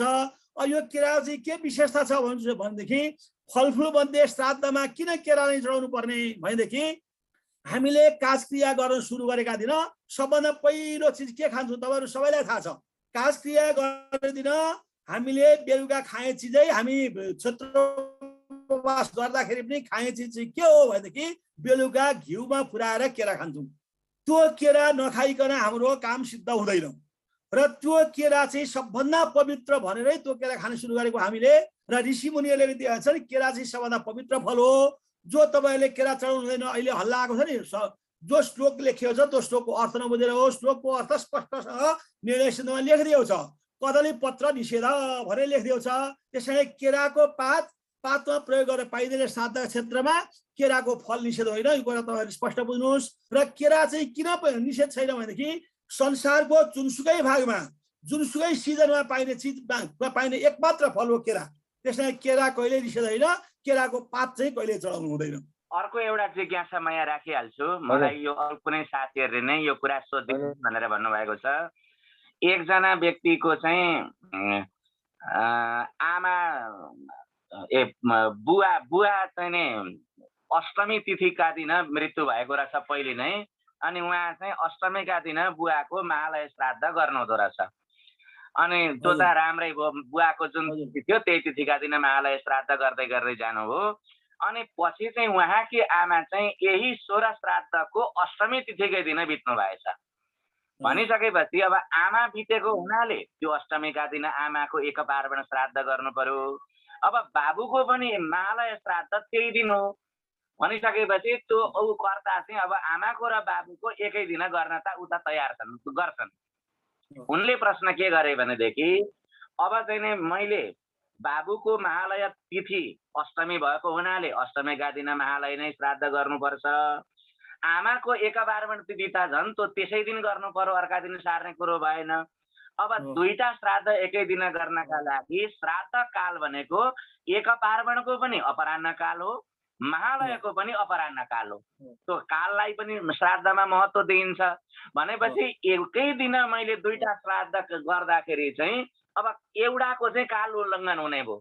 बाबुको तिथि चाहिँ पहिले भनौँ बाबुका तिथि मानेर महालय श्राद्ध गर्न थाल्यौँ भने अपराह्न काल सकिन्छ आमाको एक पार्वण गर्न। अब एक पार्वण आमाको गर्न थालौँ भने फेरि त्यो काल व्यतिक्रम हुन्छ। अब मैले के गर्नु भनेर सोधेँ। म यो कुरो कोषराज सरलाई राखिदिन्छु भनेको छु। सायद उहाँ यी प्रश्नकर्ता यो जुमभित्रै पनि हुनुहुन्छ होला। मैले चाहिँ यसलाई हजुर समक्ष राख्ने मात्र प्रयत्न गरेको हुँ सर। अब बाबुको श्राद्ध गर्दै आएको श्राद्ध बाबुको तिथि पनि अष्टमी तिथि नै हो। अष्टमी तिथिमा महालय श्राद्ध नगरिकन हुँदैन। त्यस कारणले पार्वण विधिले बाबुको श्राद्ध गर्नुपर्छ। अब आमाको श्राद्ध आएर त्यही अष्टमीमा जोडियो भनेपछि के हो भने आमा र बाबु महागुरु हुँदा हुँदै पनि हाम्रो महत्त्व चाहिँ बाबुसित आमाको भन्दा बाबुको महत्त्व श्राद्धमा धर्मशास्त्रमा बढ्ता भनी उल्लेख छ। त्यस कारणले बाबुको महालय श्राद्ध त्यस दिन गर्नुपर्छ। आमाको चाहिँ एक पार्वण श्राद्ध पार्वण विधिले महालय श्राद्ध गर्नु परे तापनि वास्तवमा उहाँको त्यस तिथिमा नपरेको त एकोदिष्ट हुन्थ्यो। त्यस कारण त्यो एक पार्वणभित्र चाहिँ एकोदिष्टपन पनि घुसेको छ। त्यस कारण आमाको पहिली महालय श्राद्ध एक पार्वण श्राद्ध गरेर बाबुको श्राद्ध गर्नुपर्छ। त्यसमा काल नियम चाहिँ पितृले उनीहरूले पितृले गर्दाले मिलाउँछन्, हामीले मिलाउन सक्दैनौँ। किनभने त्यो श्राद्ध एकै ठाउँमा एउटै श्राद्ध गर्न पनि सकिँदैन, तन्त्रणा गर्न पनि सकिँदैन। त्यस कारण बाबुको श्राद्ध पूर्ण रूपमा महालय श्राद्ध हो। त्यसलाई पूर्ण रूप अपराह्नमै गर्नुपर्छ। आमाको श्राद्ध चाहिँ आंशिक अपराह्न समय हो। त्यो आंशिक चाहिँ यो मध्याह्न समय पनि हो। त्यसै वृद्ध तिथिको श्राद्धले मध्याह्न समय पनि हो। त्यसकारण आमाको श्राद्ध पहिले गरेर बाबुको श्राद्ध गर्नुपर्छ। सँगसँगै गर्दै जानु, एउटा श्राद्ध सिद्धेर अर्को श्राद्ध गर्दै सँगसँगै क्रम हुने भयो। त्यस कारणले महालय श्राद्ध त्यसै दिन गर्नुपर्छ। बाबुको श्राद्ध अर्को दिन सार्नु पनि हुँदैन, त्यसै दिन गर्नुपर्छ। र आमाको श्राद्ध पहिले गरेर बाबुको श्राद्ध गर्नुपर्छ। त्यो समयको संयोजन भगवान गदाधरले आफै मिलाउनुहुन्छ। हामीलाई परेको सँगै उहाँले मिलाउनुपर्छ। त्यो श्राद्ध आमाको पनि त्यसै दिन गर्नुपर्छ, बाबुको पनि त्यसै दिन गर्नुपर्छ। त्यो श्राद्धको काल मिलाउने जिम्मेदारी भगवान गदाधरको। मेरो धारणा है यो अब यो चाहिँ छलफल गर्ने विषय भयो। मेरो लागि पनि नयाँ प्रश्न हो। मेरो धारणा यो स्थायी धारणा नमान्नुहोस्। र धन्यवाद सर। अब अन्य सहभागी महानुभावहरूले आफ्ना जिज्ञासाहरू राख्नुहुन्छ भनेदेखि अनम्युट गरेर क्रमशः अब एकजनाले सबैले एकैचोटि प्रश्न गर्दाखेरि त अप्ठ्यारो हुन्छ। यसो हात देखाएर भिडियो पनि खोलेर सङ्केत गर्नुहोला। अनि हाम्रो प्राविधिक मित्र डाक्टर महानन्द तिमसिना सरले त्यो उहाँलाई चाहिँ त्यो प्रश्न सोध्नका लागि वातावरण यो प्रविधिको वातावरण मिलाइदिनु हुनेछ। र त्यसपछि हाम्रा श्रद्धेय गुरु कोषराज नेउपाने गुरुलाई चाहिँ लाइनमै बसिदिन हुनका लागि सादर अनुरोध गर्दछु। गर्न मिल्छ कि मिल्दैन, अन्य पुराण पनि भन्न हुन्छ कि नै भनेर सोधेको छ एउटा प्रश्न कि अब यो चाहिँ महालयका तिथि भनेपछि पितृपक्षका तिथि हुन्, पितृकृत्य गर्ने हो। त्यसमा यी सप्ताह भनेका चाहिँ देवकृत्य हुन्। देवकृत्य चाहिँ महालयका तिथिहरूमा महालय श्राद्धका तिथिहरूमा देवकृत्य गर्न सायद सम्भवतः हुँदैन। त्यसकारण ती 108 सप्ताह लगाए पनि अन्य पुराणहरू लगाए पनि ती महालयका पक्षभन्दा बाहेक बेला गर्नुपर्छ। महालय पक्ष भने श्राद्धकै कुरा गर्नुपर्छ, पुराणका कुरा गर्नु हुँदैन। हस्, दुर्गा दाहाल गुरुले यहाँ सोध्न खोज्दै हुनुहुन्छ। महानन्दजी म पनि बोल्छु ल। हुन्छ हुन्छ, दुर्गा दाहाल गुरुले पहिले भनिहाल्नु अनि त्यसपछि यता पुरुषोत्तम खतिवडा गुरु भनी। ल सबैलाई मेरो नमस्कार है हजुर गुरुहरूलाई। म चाहिँ अब यो सबैजना विद्वत गुरुवर्गहरू हुनुहुन्छ, सबैभन्दा नजान्ने आजको सबैभन्दा श्रोता चाहिँ मै हुँ। साना एक दुईटा प्रश्न म राख्छु है हजुर। अब यो एको पार्वण र एको तिष्ठी भनेको के अरे हजुर? यो एको पार्वण भने चाहिँ के, एको तिष्ठी भने चाहिँ के? एकोदिष्टि भनेपछि एकोदिष्ट भन्नु होला। एकोदिष्टि भने एकोदिष्ट एउटा मात्रै पितृलाई उद्देश्य गरेर गर्ने श्राद्ध चाहिँ एकोदिष्ट। एक पार्वण भनेको चाहिँ जो मान्छे आफ्नो बाबुको निधन चाहिँ महालयका तिथिमा र औँसी अथवा पूर्णिमामा भएको छ त्यो मान्छे चाहिँ एकोदिष्ट श्राद्ध गर्न मिल्दैन, एकपारमा श्राद्ध गर्नुपर्छ। एकपारमा भनेपछि पितृ पितामह प्रपितामहलाई पिण्ड दिएर गर्ने श्राद्ध एकोदिष्ट एकपारमा श्राद्ध, पितृलाई मात्रै पिण्ड दिएर गर्ने श्राद्ध एकोदिष्ट श्राद्ध। एकोदिष्ट श्राद्ध भनेपछि अन्य तिथिमा, महालयका तिथि र औँसी पूर्णिमा बाहेक अन्य तिथिमा मरेको मान्छे हुन्छ एकोदिष्ट श्राद्ध हुन्छ। महालयका तिथि र पार्वण तिथिमा मरेको मान्छे चाहिँ एकोपार्वण हुन्छ। यो क्लियर भयो हजुर। अब मेरो दोस्रो कुरा के छ भने यो श्राद्ध गरिन्छ पितृहरूलाई अब खुसी पार्न गरे हो कि आफ्नो कर्मलाई गरे हो अथवा के हो? अब यसमा चाहिँ नि यो श्राद्ध गर्दा मान्छेहरूले हजुरबा हजुरआमा पनि गर्छन्, कसैले चाहिँ अर्काको पनि श्राद्ध गरिदिन्छन् होइन। अब बुढा हजुरबाको नि कसैले गर्छन्। अब त्यो सायद माया ममता मोहले होला कि के होला त्यो पनि म जान्दिनँ। र यो फल मिल्ने कुरामाथि जस्तो अब बाउ र आमा जसको हुनुहुन्न उहाँको त्यो त अब हामीले अब यसै श्राद्ध गर्नुपर्छ भन्ने चलन आयो, त्यही श्राद्ध गर्दै गयो। अब फल के मिल्छ अब म त जान्दिनँ, हजुरहरूलाई चाहिँ थाहा छ। तर यो फल अब जस्तो हजुरबा हजुरआमालाई कति मिल्छ, बुढा हजुरबालाई कति मिल्छ, अनि अर्काको चाहिँ के पनि श्राद्ध गर्दै कसैले भन्यो भने त्यस्ता मान्छेको श्राद्ध गरिदिँदा उनीहरूलाई फल मिल्छ कि मिल्दैन? गर्नेवालाले के त्यसलाई के फाइदा के बेफाइदा यो अलिकति सुनौँ न हजुर। यो बारे यो चाहिँ सुन्नुहोस् है, यो कुराहरू के भन्छन् हाम्रा व्यवहारिक र लौकिक कुरा र वैज्ञानिक कुराहरू एक किसिमका हुन्छन्, धार्मिक कुराहरू एक किसिमका हुन्छन्। यो श्राद्ध भन्ने चिज चाहिँ के छ भने गीतामा के भनेको छ भने विश्वास फलदायक भनेको छ, संशयात्मा विनश्यति भनेको छ। संशय भएर कुनै काम गर्यो भने त्यसमा नाश हुन्छ भनेको छ, विश्वास भएर गर्यो भने फलदायक हुन्छ भनेको छ। तपाईँ हामीले श्राद्ध सम्बन्धी विश्वास गर्न सक्छौँ भने त्यो मान्छेले श्राद्ध गर्ने हो। श्राद्ध भनेपछि श्रद्धासित पनि सम्बन्धित छ। हामीसँग श्रद्धा छ, ओहो म पिताको श्राद्ध गर्छु माताको श्राद्ध गर्छु भन्ने विश्वास भएर गरिने श्राद्ध चाहिँ श्राद्ध भयो हेर्नुहोस्। होइन यो गाउँघरमा लोककृति देखाउनु पर्छ न के भन्छन् कसो भन्छन् भनेर श्राद्धलाई चाहिँ एउटा लोककृति तुल्यवृत्ति भन्ने उखान्छ क्या नेपालीमा। लोककृतिको लागि श्राद्ध गर्ने हो भने नगरे पनि हुन्छ, आवश्यक छैन। अब श्राद्ध गरेर के फल प्राप्त हुन्छ नगर्दा के फल प्राप्त हुन्छ त्यो चाहिँ पछि ऋषिहरूले भनिदिएका छन्।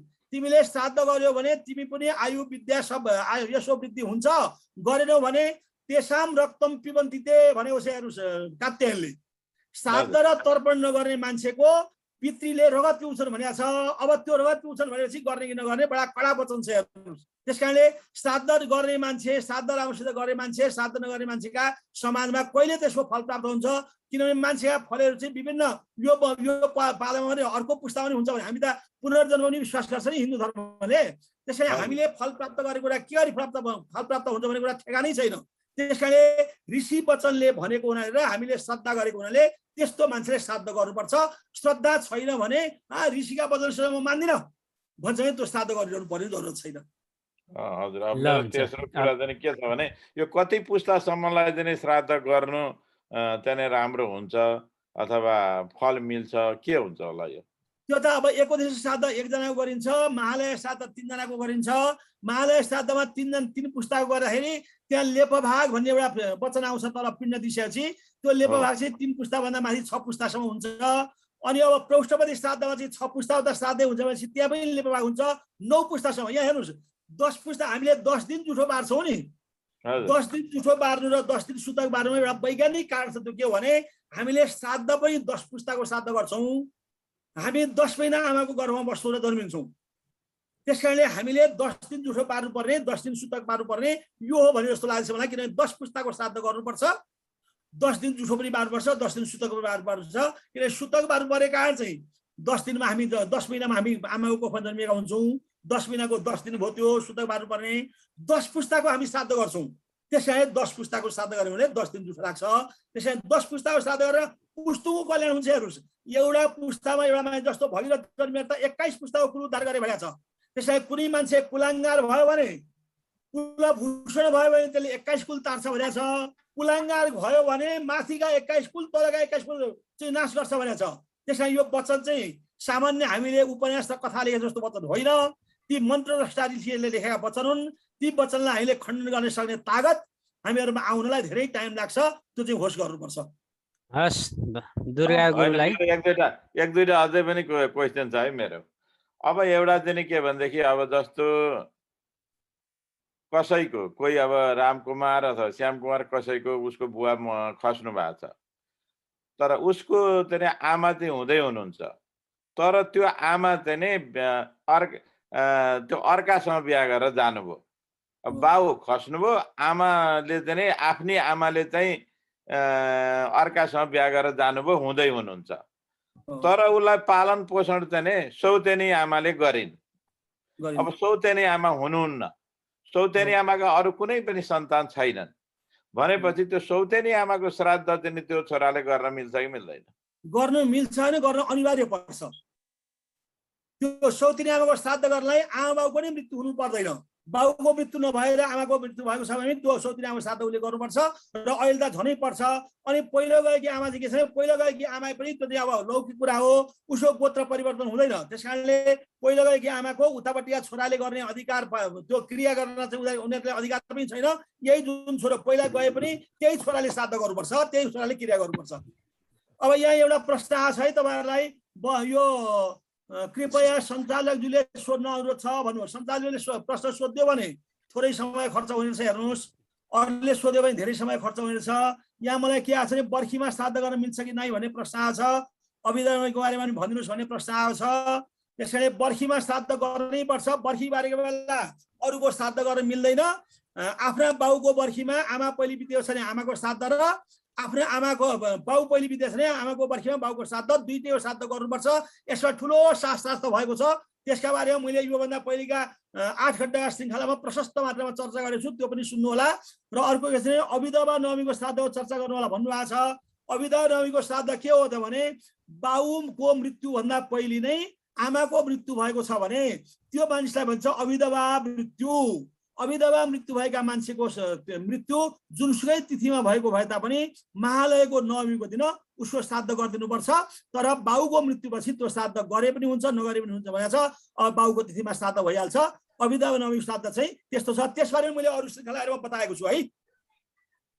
आफ्नै आमा जीवित हुँदै गरिने श्राद्ध, सौतेनी आमाको श्राद्ध गर्नैपर्छ। उसका सन्तान नभएपछि अनिवार्य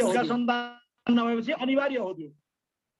ए हुन्छ गुरु। कतिपय श्राद्धमा तिथि उसमा चाहिँ दक्षिण कट्याम भनेको छ, कतिपय श्राद्ध पद्धतिमा वाम कट्याम भनेको छ।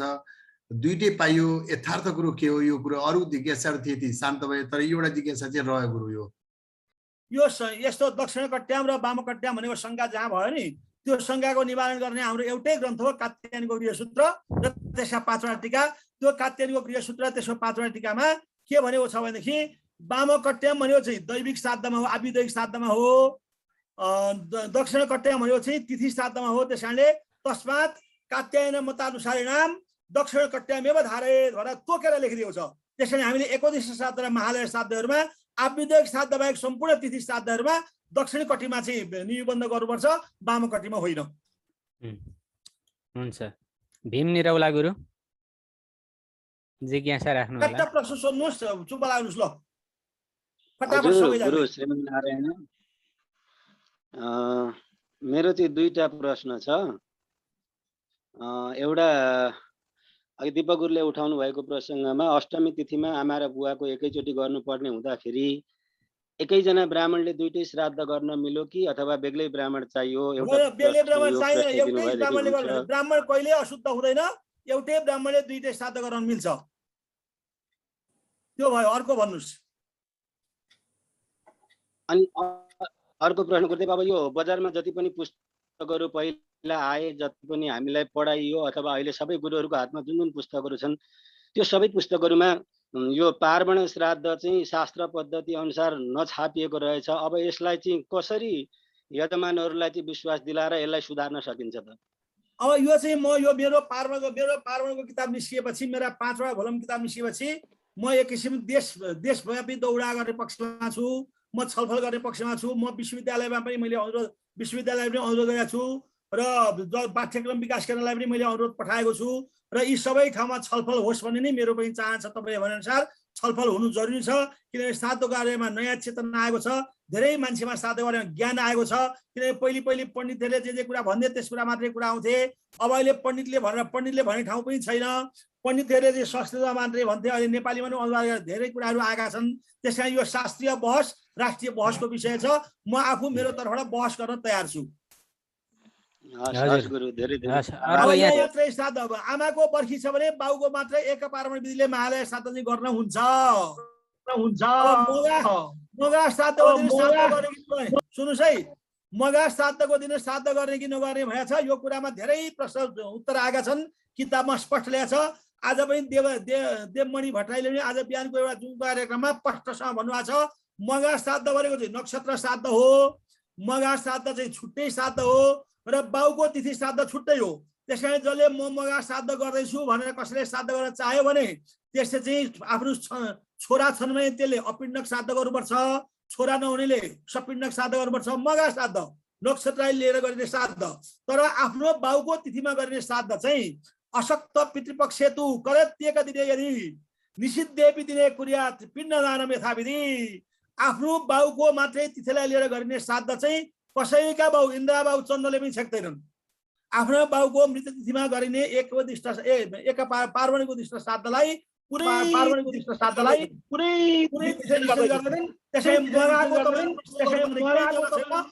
श्राद्ध होइन त्यो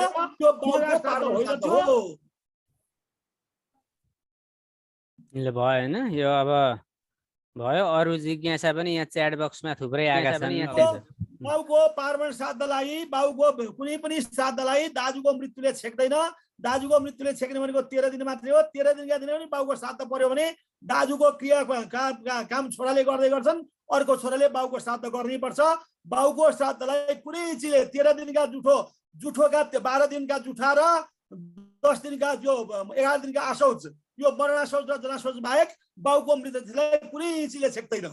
अब यसपालि बरु विश्वमा यो नेपालमा कोरोनाको महामारीले बाउको तिथि श्राद्ध, बाउका पार्वण श्राद्ध, बाउका क्रिया पशुलाई छेकेका छन्। यो चाहिँ राष्ट्रिय र अन्तर्राष्ट्रिय महामारी हो। महामारीका बेला छेकिन्छ भनेको छ। कोरोनाको कारणले चाहिँ छेकियो भने चाहिँ त्यो बेग्लै कुरा हो, त्यसलाई पछि गएर गर्नुपर्छ। हजुर मान्द सर, म एउटा सानो क्वेसन ल राखौँ ल। ल काशी पौडेल सरले ल।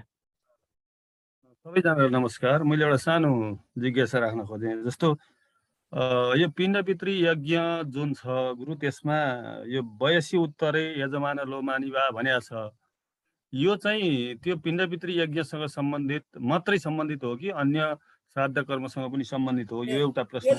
यजमान लोबानी भनेको चाहिँ यजमान लोबानी भने के छ भने जब कुश पनि पाइएन, उन पनि पाइएन, धागो पाइएन, कुनै चिज पाइएन भने आफ्नो रौँ चढाएर पनि बाउको श्राद्ध गर भनेको बाउको श्राद्धको महत्त्व बताएको हो। त्यो रौँ फुस्काएर चढाइरहनु पर्दैन।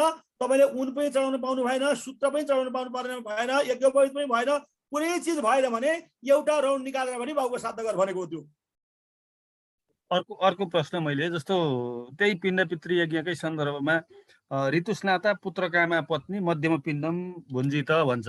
जस्तो यो पिण्ड पितृ यज्ञमा मात्रै यो चाहिँ लागु हुने हो कि अन्य यो श्राद्धमा भनौँ न, यो महालय श्राद्धमा पनि लागु हुने हो त? यो होइन, त्यो महालय श्राद्धकै कुरा हो। त्यो पिण्ड पितृ यज्ञ भनेको नि महालय श्राद्धकै अङ्ग हो। महालय श्राद्ध किनभने मध्यम पिण्ड हुनलाई 3टा पिण्ड हुनै पर्यो होइन? त्यो 3टा पिण्ड मध्ये पितामहलाई दिएको पिण्ड चाहिँ दियो भनेदेखि सन्तान छैन भने त्यसका सन्तान हुन्छन्, छोरा छैन भने छोरा हुन्छन् भन्ने भनाइ छ। त्यो भनाइले छोरा पाएका पनि धेरै मान्छेहरू छन्। त्यसकारण यो कुरा चाहिँ शास्त्रमा विश्वास गरेर विधिपूर्वक श्राद्ध गरेको छ भने त्यसबाट सन्तान जन्मेका, छोरा जन्मेका पनि कहाँ घटनाहरू छन्। त्यसकारण त्यो मध्यम पिण्ड चाहिँ मनुस्मृतिले बताएको छ, त्यस अनुसार कुरा गरेको हो। त्यो महालयकै पिण्ड हो त्यो। हजुर, यो पिण्ड पितृ यज्ञलाई महालय श्राद्ध अन्तर्गत राख्ने यदि हो भने जस्तो त्यो पितामह प्रपितामहेभ्य पिण्डान् दद्यात् भन्छ भनेपछि यहाँ त तीनटा मात्रै पिण्डको कुरो बताउँछ यसले त हो। 3टा होइन, त्यो चाहिँ के छ भने पिण्ड पितृ यज्ञ भनेको चाहिँ के छ भने हाम्रा पितृ यज्ञ मध्ये महालयभन्दा फरक पनि छ। त्यो विधि विधान त्यो कसैले गर्दैनन् अहिले। त्यो नगरेर नै महालयको पिण्ड खुवाउने गरेकोले त्यो चाहिँ 3टा पिण्ड नै मात्रै हुन्छ।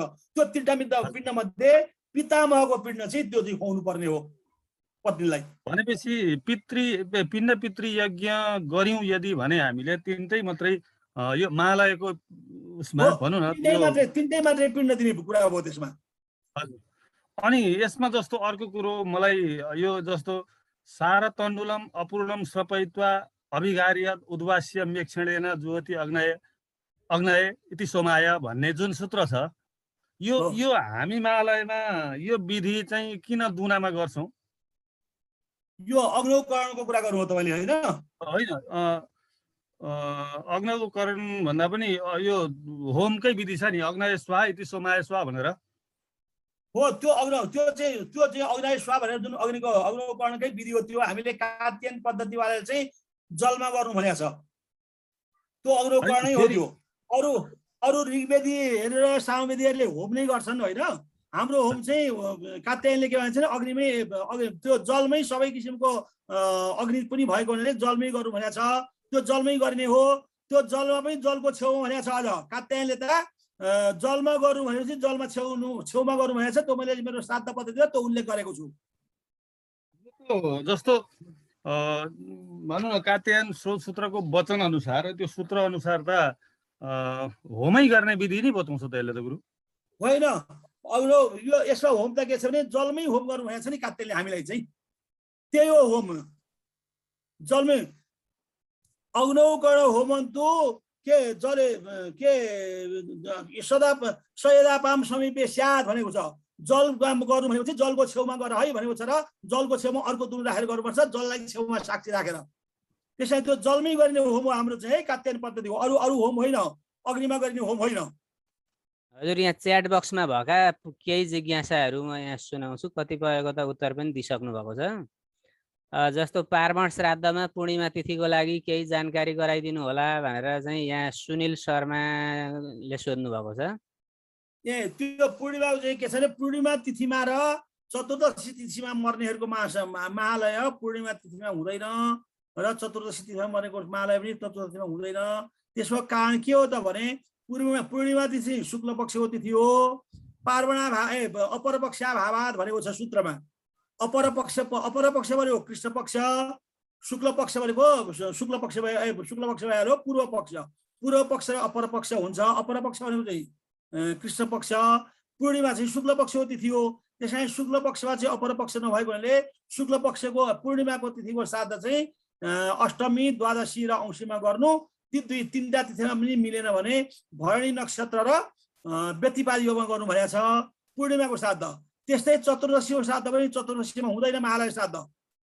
चतुर्दशी श्राद्ध चाहिँ के हो भने ऋषि मुनिहरूले शस्त्रादि हत मान्छेका लागि छुट्याएका छन्, जसको मृत्यु पानीमा डुबेर, रुखबाट लडेर, हात्तीले कुल्चेर, सर्पले टोकेर, गोरुले हानेर, भैँसीले किल्चेर, बन्दुक लागेर इत्यादि किसिमले 32 किसिमका दुर्मरणले परेको हुन्छ। त्यस्ता मान्छेको श्राद्ध चाहिँ चतुर्दशीमा तोकिएको हुनाले कुनै पनि चतुर्दशीमा मर्ने मान्छेको श्राद्ध महालय श्राद्ध चतुर्दशीमा हुँदैन। अनि पूर्णिमा चाहिँ अपर पक्ष नभएको हुनाले, पूर्णिमा चाहिँ शुक्ल पक्षको तिथि भएको हुनाले महालय चाहिँ कृष्ण पक्षमा गर्नुपर्ने हुनाले पूर्णिमामा मर्ने मान्छेको श्राद्ध पनि पूर्णिमा तिथिमा हुँदैन। त्यसैले ती दुईटै श्राद्ध कहिले हुन्छ त भनेदेखि कि त अष्टमी, कि त द्वादशी, कि त औँसी। त्यति मात्रै होइन, महालय श्राद्ध एकोदिष्ट श्राद्ध थुनियो भनेदेखि तपाईँको सूतकान्त श्राद्ध हुन्छ। मृत्यु तिथिमा छ भने 13 दिनमा, जनना सोचमा छ भने 11 दिन श्राद्ध हुन्छ, एकोदिष्ट श्राद्ध।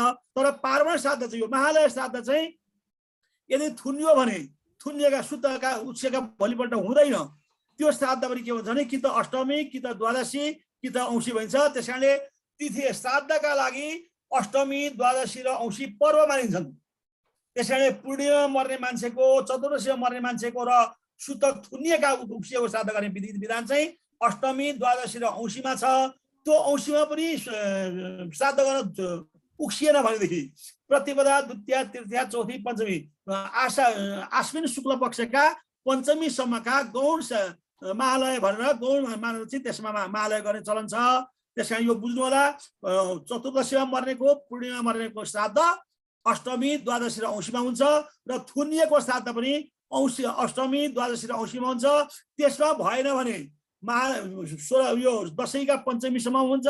त्यसमा पनि भएन भने फेरि अष्टमी, द्वादशी, औँसी, भरणी नक्षत्र व्यतिपातमा हुन्छ। ती सबै गर्दा गर्दा गर्दा गर्दै कुनैमा पनि नपाएर कार्तिक मसान्तसम्म यदि श्राद्ध थुनिए भने महालय श्राद्ध त्यो वर्ष हुँदैन, रोकिन्छ मङ्सिर गएदेखि। अनि त्यो बेलामा चाहिँ बुरो अस्य भन्ने एउटा मन्त्र छ। त्यो मन्त्र धर्मसिन्धुमा नै पाइन्छ, ऋग्वेदको मन्त्र हो, ऋग्वेदमा पनि पाइन्छ। मैले मेरो किताबमा लेखेको छु। त्यो मन्त्र घटीमा 10 बढीमा 108 जपेर 10 महिना बस्नुपर्छ त्यो मान्छेले र अर्को महालय कुर्नुपर्छ, नत्र पितृहरू क्रुद्ध भएर जान्छन् भनेको छ। यो श्राद्धको बारेमा बुझ्नु होला। हजुर। अब यसपछि अर्को जिज्ञासा छ, दाइको मृत्यु हुँदा बुबाको पार्वण श्राद्ध हुन्छ कि हुँदैन भनेर यो संक्षिप्तमै। दाइको मृत्युको 13 दिनले छेक्छ, 13 दिनपछि कुनै पनि उसले छेक्दैन। दाइको मृत्यु हुँदाखेरि भाइलाई 45 दिन जुठो लाग्छ भनेको छ। त्यो भाइलाई 45 जुठो लाग्ने चाहिँ के हो त भने कसैको कन्यादान, आफ्नै छोरीको कन्यादान गर्न, छोराको छेवर गर्न, कुनै सप्ताह लाउनु चाहिँ घरमा सप्ताह लाउनु पर्यो भने दाजु मरेको 45 दिनसम्म लाउन पाइँदैन।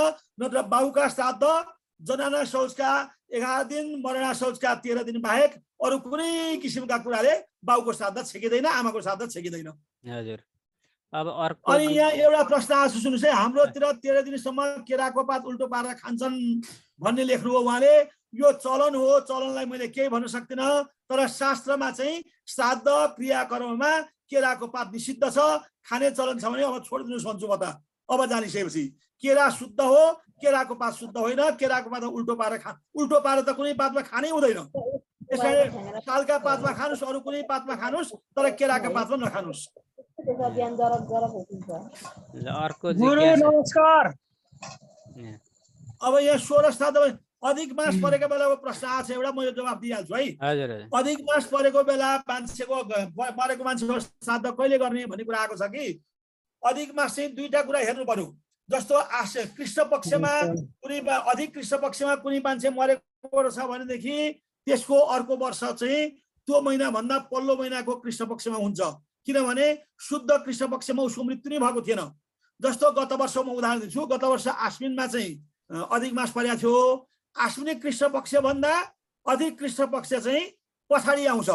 त्यस कारणले अधिक कृष्ण पक्षमा मरेको मान्छेको शुद्ध कृष्ण पक्षमा अर्को शुद्ध कृष्ण पक्षमा त्यो मरेकै थिएन। त्यस कारण अर्को असोजको कृष्ण पक्षमा त्यसको श्राद्ध हुँदैन। कार्तिक कृष्ण पक्षमा गएर श्राद्ध हुन्छ। शुक्ल पक्षमा यदि अधिक शुक्ल पक्षमा कुनै मान्छे मरेको छ भने अर्को वर्ष त्यही महिनाको अधिक शुक्ल पक्षमा त्यसको श्राद्ध हुन्छ, किनभने अधिक कृष्ण पक्ष चाहिँ सामान्य कृष्ण पक्षभन्दा पछि आउँछ, अधिक शुक्ल पक्ष चाहिँ सामान्य शुक्ल पक्षभन्दा पहिले आउँछ। त्यस कारणले शुक्ल पक्षमा मर्ने मान्छेको र कृष्ण पक्ष मान्छे मर्नेको चाहिँ फरक छ, त्यो कुरा बुझ्नु होला।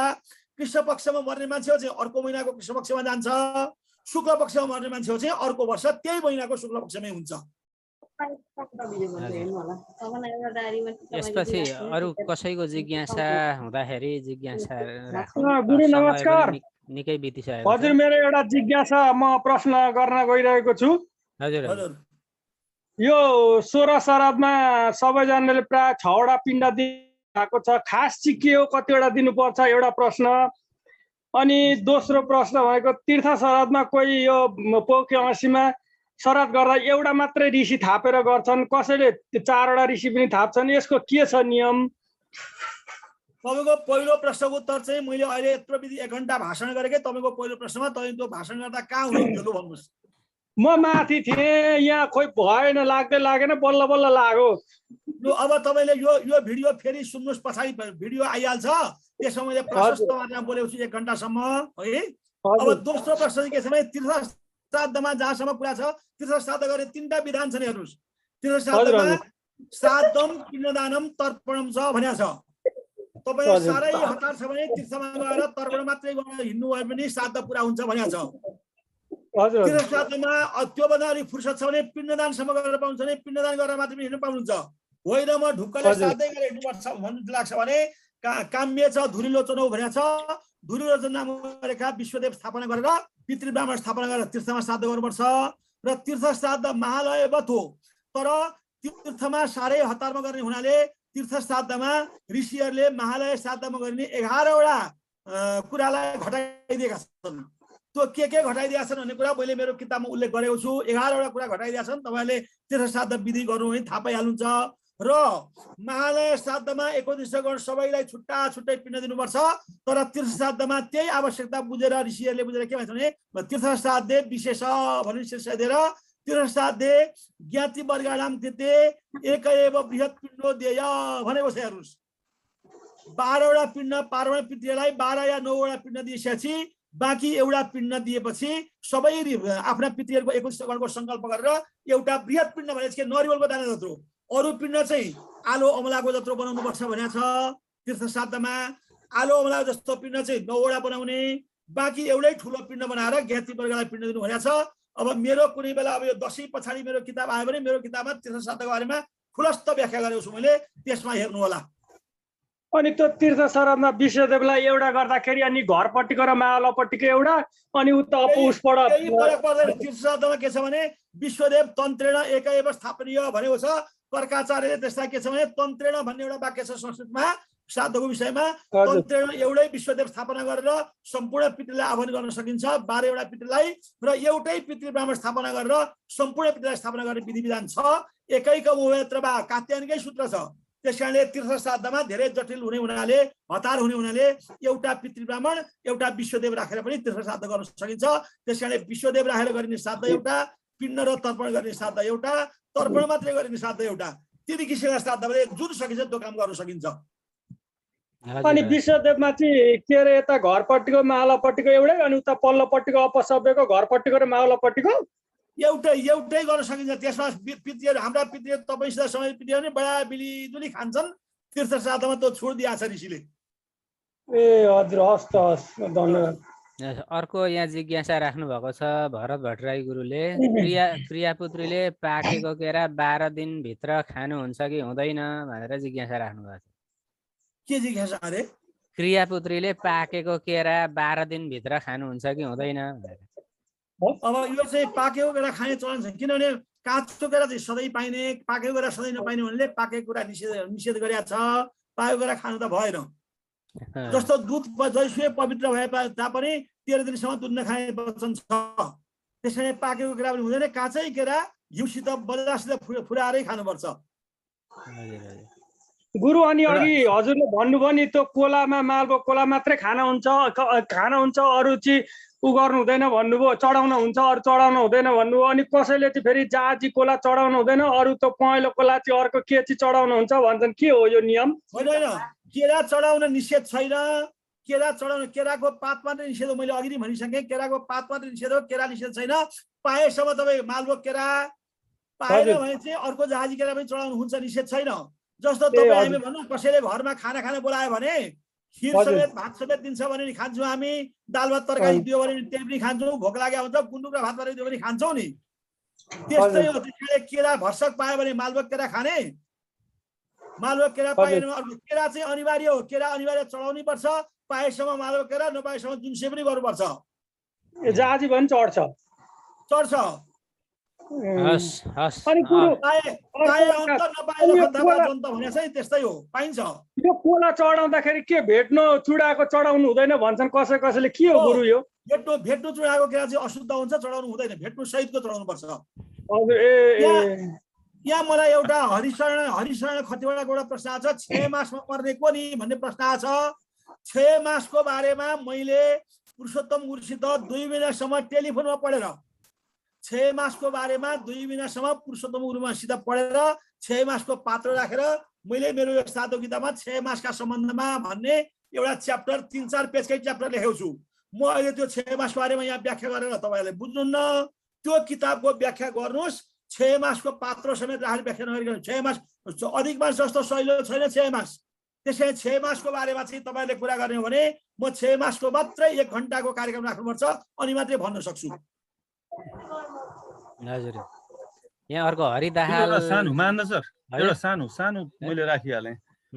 जस्तो यो हाम्रो काठमाडौँमा कौडिन्यायनहरूले आचार्य हाम्रो यो कौडिन्यायनहरूले चाहिँ कातीय श्राद्ध कल्पसूत्रको हवाला दिँदै सर्वम अन्नम एकतो धृत्य भन्ने वचनलाई पक्रिएर त्यो पिण्डमा सबै पाकेको जिनिस जति त्यो दिनको दाल भात तरकारी अचार सबै दिनुपर्छ भनेर बारम्बार जोड गर्नुहुन्छ।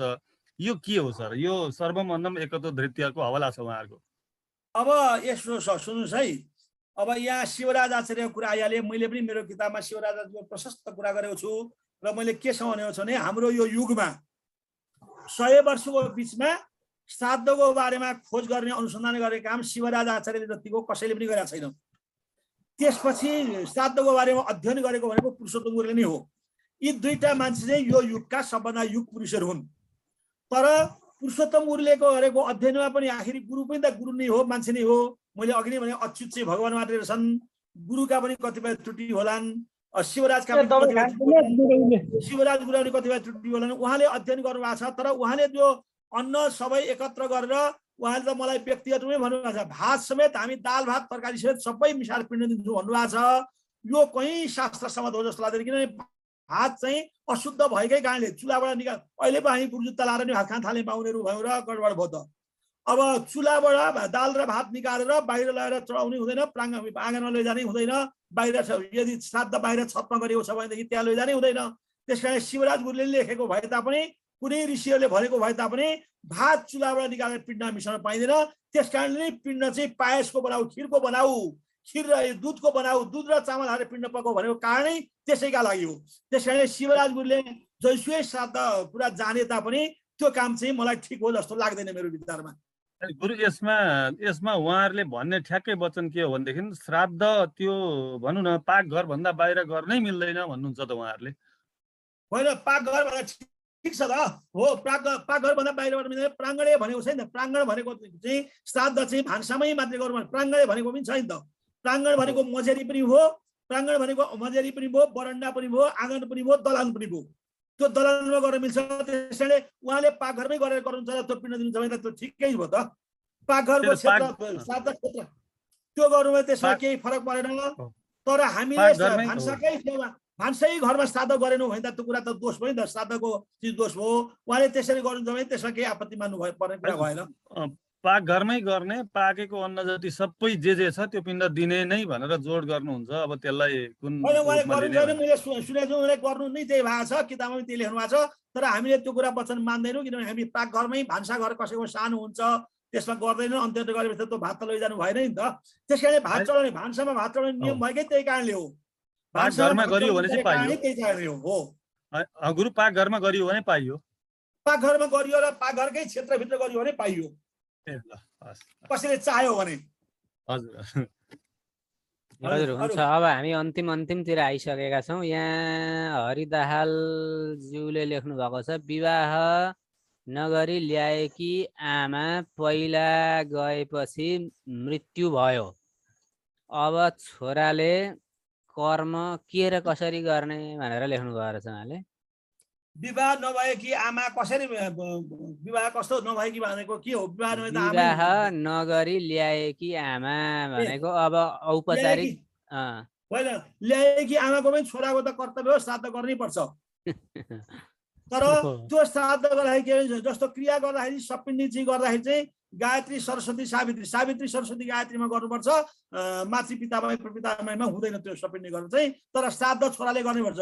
छोरो जुनसुकै अवस्थाले जसरी जन्मेको होस्, छोराले आफ्नो बाबुआमाको श्राद्ध गर्नै पर्छ। अब के खान मिल्छ? 13 दिनसम्म क्रियापुत्रीले गुरुबार भइरहेको छ। 13 दिनसम्म क्रियापुत्रीले, मैले अस्ति पनि भइरहेको थिएँ, क्रियापुत्रीले पहिलो दिनको दिन जे खायो त्यो 13 दिनसम्म त्यही 12 दिनसम्म, 13 दिनपछि त खुल्छ, 12 दिनका दिनसम्म त्यही चिज खानुपर्छ। त्यही कारणले नै घिउ र भात भनेको हो। घिउ पनि अहिले प्रेसर र सुगर भएर मान्छे खान सक्दैनन्, तर म चाहिँ 68 वर्ष भयो, अहिलेसम्म एक मानो घिउ चल्दैछ मलाई चाहिँ। त्यस कारणले घिउ र भात चाहिँ सबभन्दा उत्तम चिज हो। र प्रेसर भएको मान्छेले पनि क्रियापुत्री बसेको दिन घिउ र भात खायो भने त्यस्तो प्रेसर बढ्दो रहेछ भनेको मैले प्रमाण देखेको छु। मेरै आफ्नै दाजुको प्रेसर बढेन त्यसरी। त्यसैले 13 दिनसम्म खान मिल्ने चिज चाहिँ घिउ र भात, कागती र अदुवा, अनि मिश्रीका काँडा र सक्खर उत्तम हुन्छ। मिश्री भन्दा पनि सक्खर खान सक्यो भने सक्खर उत्तम हुन्छ। त्योदेखि बाहेक फलफुल पनि अहिले खाने चलन छ। त्यो फलफुल चाहिँ भरसक खानु हुँदैन, तर मान्छेहरू खान्छन्। फलफुल खाइयो भने पनि पहिलो दिन काँक्रो खाएछ भने काँक्रै 13 दिन खानु पर्यो। पहिलो दिन स्याउ खाएछ भने स्याउ नै स्याउ खानु पर्यो। पहिलो दिनै काँक्रो, स्याउ, सुन्तला सबै खाएछ भने सबै खानु पर्यो। नत्र भने अरू चिज दिनै पछि दिन बिराएर स्वाद फेरि चाहिँ खानु भएन। मैले यस सन्दर्भमा तपाईँलाई फेरि भन्छु, अस्ति भनेको कुरा, कविराज नेउपाने भन्ने मेरो दाजु हुनुहुन्छ, एकजना खैश्वर नेउपाने ठुलो नेउपानेको पण्डित हुनुहुन्थ्यो। उहाँको छोरा कविराज नेउपानेले आफ्नो बाबुआमाको श्राद्ध गर्दा 70 वर्ष कटेको मान्छेले आफ्नो बाबुआमाको श्राद्ध गर्दा घिउ पनि नहालेको, घिउ पनि थोरै हालेको, विधि मात्रै पुर्याएको घिउ र भात र अदुवा अनि बेलुका मिश्रीको काँडा खाएर 13 दिनसम्म कुनै किसिमको फलफुल मुखमा नहालिकन मैले 13 दिन क्रिया गर्नुभएको छ। यसरी गर्न सक्यो भने सबभन्दा बहादुरी क्रिया हुन्छ। हजुर, अब यहाँ अर्को जिज्ञासा केशव नेउपानेज्यूले राख्नु भएको छ, असोजमा 16 श्राद्धपछि अधिक मास परेका बेला कसैको मृत्यु भएमा त्यसको वार्षिक श्राद्ध कहिले गर्नु भनेर लेख्नु भएको छ। अधिक मासको चाहिँ त्यही हुन्छ। वार्षिक श्राद्ध चाहिँ के हुन्छ भने कृष्ण पक्षमा मरेको कि शुक्ल पक्षमा मरेको त्यो कुरा थाहा पाउनु पर्यो। अघि मैले त्यसो जवाब दिइसकेको छु। हजुर। श्राद्धको दिन पकाएको पिण्डको पायस खान मिल्छ कि मिल्दैन? हेर्नु, श्राद्धको दिन पकाएको पिण्डको पायस पिण्ड चढाइसकेपछि त्यो बाँकी रहेको पायस चाहिँ अब सेलाइदिनु, लेपबा गर्नु, सबै सेलाइदिनु भएछ। त्यो खानु किन पर्यो? अरू मान्छे खान्छन्, पिण्ड पकाएपछि चाहिँ खानु पर्दैन। तर पिण्ड दिइसकेपछि सेलाउने पिण्ड चाहिँ तपाईँको घरको कुनै पनि मान्छेले खाए पनि हुन्छ। कुनै ब्राह्मण पाइयो भने, कुनै ब्राह्मण माग्न आयो भने त्यति बेला ब्राह्मणलाई दिन पायो भने सर्वोत्तम हुन्छ। त्यसपछि मात्रै सेलाउने जलमा अथवा अग्निमा अथवा गाईलाई अथवा बोकालाई दिने हो। पिण्ड खान नमिल्ने होइन, तर चढाइसकेपछि चढाइसकेको पिण्ड चाहिँ खानामा लाग्छ भने मस्तसँग खाए हुन्छ। त्यसमा कुनै दोष छैन, फलै प्राप्ति हुन्छ। हजुर। हरिशरण उपाध्यायज्यूले यहाँ चाहिँ ह्यान्डराइज गर्नुभएको छ, जिज्ञासा राख्नु होला। गुरुदेव प्रणाम हजुर। यो सबैलाई प्रणाम छ। अब अन्तिम चरणमा भएको हुँदा छोटो अलिकति एउटा प्रश्न रहेको छ कि जस्तै उपाध्याय भएर उसले चाहिँ कोही या क्षेत्रीको या अथवा कोही अरू वैश्यको पुत्री ल्याएर विवाह गरेको छ भने उसबाट भएको सन्ततिबाट क्रिया उसले गर्न मिल्ने कि नमिल्ने? मिल्छ, मिल्छ। यदि चाहिँ सन्ततिबाट क्रिया गर्ने मिल्छ, तर त्यो सन्ततिले क्रिया गर्ने मिल्छ, तर त्यो सन्ततिले पिण्ड दिँदाखेरि चाहिँ उसको दिनुपर्छ, जौको पिण्ड दिनुपर्छ, पिण्ड पकाएर दिन पाइँदैन। अनि त्यो ब्राह्मणले सदा आफ्नो जाति बाहेकको पत्नी ल्याएको छ भने त्यो पत्नी धर्मपत्नी हुन्न, त्यसैले त्यस्तै प्रकारले पिण्ड चल्दैन, आफैले पिण्ड बटार्नुपर्छ त्यस्तो अवस्थामा। भनेको त्यो त्यसको छोरा चाहिँ जस्तै अब खत्री भयो अथवा हमाल भयो मानौ, खत्री भयो चाहिँ गर्न पाइयो क्रिया? त्यसले गर्न पाउँछ। त्यसो भए हामीहरूले त्यसका निमित्त चाहिँ जस्तो मानौ न। अर्को प्रश्न सुने, श्राद्धमा मासु नभई हुन भनेर एकजना व्यक्तिले श्राद्ध पुस्तकमा लेखेको छ भने सुनेको छु, यो हो कि होइन गुरु भनेर लेख्नु भएको छ। श्राद्धमा मासु चढाउन अनिवार्य छ, तर कलियुगमा होइन। कलियुगमा चाहिँ श्राद्धमा मासु निषिद्ध छ। त्यसैले कलियुगका अतिरिक्त विषय भनेको छ, कलियुगमा मासु चढाउन मिल्दैन। मैले त महको बारेमा धेरै प्रशस्त कुरा गरेको छु। महमा पनि हिंसा भएको हुनाले मह पनि कलियुगमा निषेध छ। अब महमा चाहिँ महको सट्टा मधु मधु, हेमादीले स्पष्ट भनिदिएका छन्, तपाईँले कलियुगमा मह चढाउनुको सट्टा मधु मधु मधु 3 चोटि भन्नुहोस्, मधु बातारिदाय 3 मन्त्र पढ्नुहोस्, तपाईँका पितृ मधु खुवाएसर असन्तुष्ट हुन्छन् भनेर उनले स्पष्टसँग लेखेका छन्। अनि मधु पनि कलियुगदेखि अतिरिक्त विषयलाई हो, मासु पनि अतिरिक्त विषयलाई चलाउन पाइँदैन। अब हरिशरणजीको अरू बाँकी छ भन्नुहोस् त। अनि त्यसो भएपछि त्यसका निमित्त प्रायश्चित्त अर्को कुनै गर्नु पर्दैन भने? त्यति नै गर्नु पर्दैन, प्रायश्चित्त गर्नु पर्दैन। जस्तै हामी 3-4 पुस्तेमा चाहिँ उनको तर्फबाट एकजना थिए, उनले चाहिँ गिरीको पत्नी के अरे छोरी ल्याएर विवाह गरेका थिए। उनको छोराले भर्खरै चाहिँ उनले क्रिया गरे भने अब चाहिँ मैले के सोचेको थिएँ भन्दा अब यो वर्षिकी सकियो भने मैले चाहिँ आधिकारिक रूपमा कतै तीर्थ गएर उनको निमित्त केही गरिदिउँला कि भन्ने सोच लागेको थियो। तर त्यो नगर्न पनि मिल्दो रहेछ, अथवा तिनको लागि नगरे पनि तिनको पनि कल्याण हुँदो रहेछ भन्ने बुझियो। मैले गर्नु पर्दैन, उसले त्यो छोराले गरेको काम कल्याण भइहाल्छ, गर्नु पर्दैन। हजुर। यहाँ दीपक गुरुले यहाँ एउटा जानकारी गराउनु भएको रहेछ। कोशराज सर, हजुरको पुस्तकबाट प्रभावित भएर धरानका अवकाशप्राप्त शिक्षक हाल तरहरा निवासी विद्वान गोपाल प्रसाद पौडेलले आज प्रौष्ठपदी श्राद्ध गर्नु भएको जानकारी गराउँछु भन्नुभएको रहेछ। ल यो खुसीको कुरा हो। गोपाल प्रसाद पौडेलले मेरो पुरानो साथी हो, उहाँले किताब लिनुभएको थियो, त्यो प्रौष्ठपदी श्राद्ध गर्नुभएको छ, बडा उत्तम हो। प्रौष्ठपदी श्राद्धको संख्या बढेको छ यसपालि, धेरैजना 8-10 जना मान्छेहरूले मैले प्रौष्ठपदी श्राद्ध गराउने कुरा चाहिँ गरेको कुरा जानकारी पाएको छु। गोपाल पौडेललाई पनि धेरै धेरै धन्यवाद छ, राम्रो काम गर्नुभयो, उत्तम काम गर्नुभयो। तपाईँलाई पितृबाट प्राप्त होस्, आशीर्वाद प्राप्त होस्। अर्को गुरु त्यो प्रौष्ठपदी श्राद्ध गराउने मान्छे चाहिँ को भनेर उहाँले लेख्नु भएन छ, त्यो गराउने फेरि ब्राह्मण चाहिँ दीपक गुरु नै हो है, यति जानकारी हो। ल दीपक गुरुलाई पनि धन्यवाद। ल दुवैजना धन्यवाद। आज दीपक गुरुको आवाज नआएर मलाई बडा यो कार्यक्रम भरिमा एउटा ठुलो खल्लोपन चाहिँ त्यही भयो, खल्लोपन चाहिँ त्यही भयो। अब श्राद्ध प्रश्न गराउनु सिद्धियो होला, प्रश्नहरू सिद्धियो भने कार्यक्रम समापनतिर जाने हो कि? अब लगभग सक्यो। युवराज निरौलाले यहाँ लेख्नु भएको छ, थुनिएको श्राद्ध कृष्ण पक्षको एकादशीमा गर्नुपर्छ भनेर लेखेको छ। हजुरले द्वादशी, अष्टमी र औँसी मात्र भन्नुभयो भन्नुभएको रहेछ। होइन, एकादशीमा लेख्नुपर्छ, थुनिएको श्राद्ध होइन, गर्न कुनै कारणले छुटेको श्राद्ध, जस्तो कोरोनाको कारणले गर्न नसकेको, कुनै मान्छे प्रदेशमा भएर श्राद्ध गर्न नसकेको, कुनै मान्छेले बिर्सेर श्राद्ध नगर्न सकेको, त्यस्तो छुटेको श्राद्ध मात्रै हो एकादशीका दिन गर्ने। कृष्ण एकादशीमा विशेष तर शुक्ल एकादशी गर्न पाइन्छ। यो महालय श्राद्ध होइन, त्यो छुटेको श्राद्ध भनेको चाहिँ के भने थुनिएर छुटेको श्राद्ध होइन, मोहवश भ्रमवश बिर्सिएर छुटेको त्यस्तो श्राद्ध, गर्न नसकेर व्यवधान भएर छुटेको त्यस्तो श्राद्ध मात्रै हो। मरणा शौच जना शौचमा श्राद्ध होइन। एकादशीमा गर्ने श्राद्ध चाहिँ के छ, तपाईँलाई बाउको तिथि त्यो थाहै भएन, गयो, त्यस्तो श्राद्ध हो एकादशी गर्ने। त्यो विशेष गरेर कृष्ण एकादशीमा, कृष्ण एकादशीमा सकिएन भने शुक्ल एकादशीमा, त्यसमा पनि भएन भने औँसीमा, त्यसमा पनि भएन भने त्यही तिथिको अर्को महिनामा गर्नु भनेको छ। त्यो चाहिँ छुटेको श्राद्ध चाहिँ कार्ड के भने मोहवश छुटेको कार्ड मात्रै हो। हजुर, अब च्याट बक्समा भएका जिज्ञासाहरू पनि लगभग समाप्त भए जस्तो लाग्छ र यदि छुटेको छ भने यहाँहरूले अनम्युट गरेर भन्न सक्नुहुनेछ।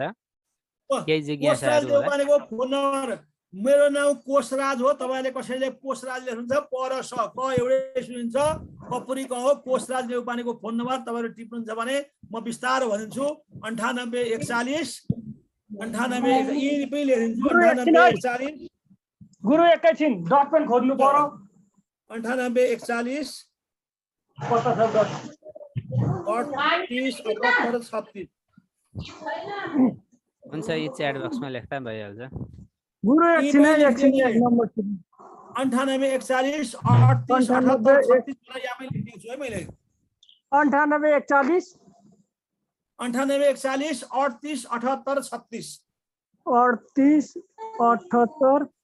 अब यहाँ केही सम्भावना नभएको कुराहरू तपाईँहरू मेरो फोनमा, मेरो मेसेन्जरमा, फेसबुक साथी उनीहरूले मेसेन्जरमा सोध्नुहोस्। म श्राद्धको बारेमा यावत आफूले जाने कुरा तपाईँलाई बताउन तयार छु, यहाँ समय नपुगे पनि। मेरो जीवन श्राद्धकै कुरामा समर्पित गरेर देश सेवा गर्ने विचार देश सेवा गरेर मर्ने विचार छ मेरो। यहाँ अहिले अर्को जिज्ञासा आयो फेरि अन्तिममा, बाबुको श्राद्ध हजुरबाको तिथिमा गर्न मिल्छ कि मिल्दैन भनेर पदम। कुनै हालतमा मिल्दैन, कुनै हालतमा मिल्दैन। यसमा अरू भन्नै पर्यो, कुनै हालतमा मिल्दैन। बाउको तिथिभन्दा ठुलो तिथि कसैको होइन। बाउको तिथिको श्राद्ध चाहिँ किन हजुरबाबुकोमा गर्ने, त्यसको कुनै कारण छैन, त्यसको कुनै तुक हुँदैन। बाउको तिथि सर्वश्रेष्ठ तिथि हो, त्यसैमा गर्नुपर्छ। ल, भीम निरौलाज्यूले जिज्ञासा राख्न खोज्नु भएको छ, ह्यान्ड राइज गर्नुभयो। भीम निरौलाज्यू अनम्युट गर्नु होला। गुरुबार भर्खरै सबैलाई नमन गर्ने। भर्खर एउटा समस्या आयो, पिताले विवाह नगरिकन ल्याएकी श्रीमती एउटा छोरो पाएपछि अर्कातिर पहिला गएर अर्कैतिर मरिन्। अब त्यो पहिलापट्टिको छोराले क्रियाकर्म गर्न मिल्छ कि मिल्दैन, यसलाई चाहिँ प्रश्न पारिदिनु न। अब त्यो चाहिँ के छ, उनीहरूले सल्लाह गरेर के गर्नु पर्यो, दुईजना सल्लाह मिल्छ भनेदेखि यो पहिलाकै छोराले जेठो छोरो जुन हो नि, सबभन्दा पहिलो अधिकार जेठो छोराको हो, त्यसले गर्न पाउनुपर्छ त्यो क्रिया। तर उता पहिला गएपछि छोराले उनीहरूले यतातिर सम्पर्क गरिकन गरे पनि जेठाले गर्नु हुँदैन। सपिन्डी कहाँ लगेर जोड्ने? सपिन्डी त्यस्ताको सपिन्डी गायत्री सावित्री सरस्वती, गायत्री सावित्री सरस्वती गरेर सपिन्डी गर्नुपर्छ।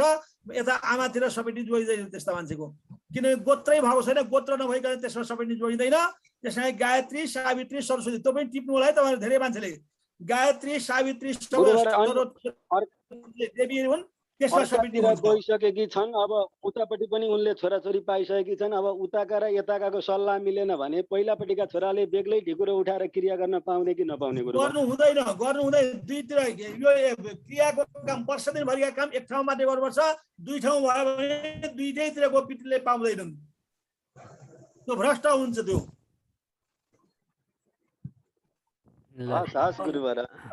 गुरु एउटा प्रश्न, बाहुनको छोरोले चौधरी केटी बिहे गर होइन, झ्याइ बिहे गर अनि त्यसको ससुरो मर्यो भने त्यो मासिकमा ती घडाहरू पूजा गर्न मिल्छ कि मिल्दैन? ससुरो कसको? त्यो चौधरीको बाउ मर्दा ससुरो, चौधरीको ससुरो मरे, अब त्यो मासिकको घडाहरू पूजा गर्न मिल्छ कि मिल्दैन? नछोइकन पूजा गर्न दिए हुन्छ छुनु चाहिँ हुँदैन। अब नछुन त कसरी अब त्यो पूजा गर्दाखेरि त यताउति त भइहाल्छ। त्यो चाहिँ विधान छैन, त्यो चाहिँ गर्न पाइँदैन। त्यो चाहिँ उसले पिण्ड पनि बटार्न पाउँदैन। त्यो केटाले आफैले बटार्नुपर्छ। चौधरी के श्रीमती चाहिँ धर्मपत्नी होइन, त्यसमा धर्मपत्नीका लागि मात्रै अधिकार छ, पत्नीका लागि अधिकार छैन। ऊ चाहिँ पत्नी मात्रै हो, धर्मपत्नी होइन। होइन अनि त्यो मासिकको उयोहरू के गर्न मिल्दैन त्यसले? त्यो त सुन्नु न, त्यसलाई त घरबाट निकालेर पो काम क्रिया गर्नुपर्छ त, अझ शक्ति भयो भने त। महानन्द गुरु समापनतिर लागौँ। हुन्छ, अब हामी लगभग समापनतिर लाग्दैछौँ। चन्द्रमणि गुरुको केही जिज्ञासाहरू, केही भन्नुपर्ने कुराहरू केही छ भने निकालेर गर्नुपर्छ अरे। चन्द्रमणि गुरुको के प्रश्न होला? चन्द्रमणि गुरु भयो त धर्मशास्त्रमा मेरो पनि गुरु हो। मैले उहाँलाई प्रश्न गर्नुपर्छ, के उहाँले प्रश्न गर्नु होला? होइन, यसमा थप कुराहरू हुन सक्छ। मेरो तर्फबाट केही पनि जिज्ञासा छैन। अरूहरूको जिज्ञासालाई नै हामीले चाहिँ प्राथमिकता दिनुपर्छ होइन। अब हामीले चाहिँ अब धेरै कुराहरू उहाँबाट सुनिसकेका छौँ। अब हामीहरूको मेरो मनमा पनि केही थिए भने ती कुराहरू सकिएका छन्, सबै आइसकेका छन्।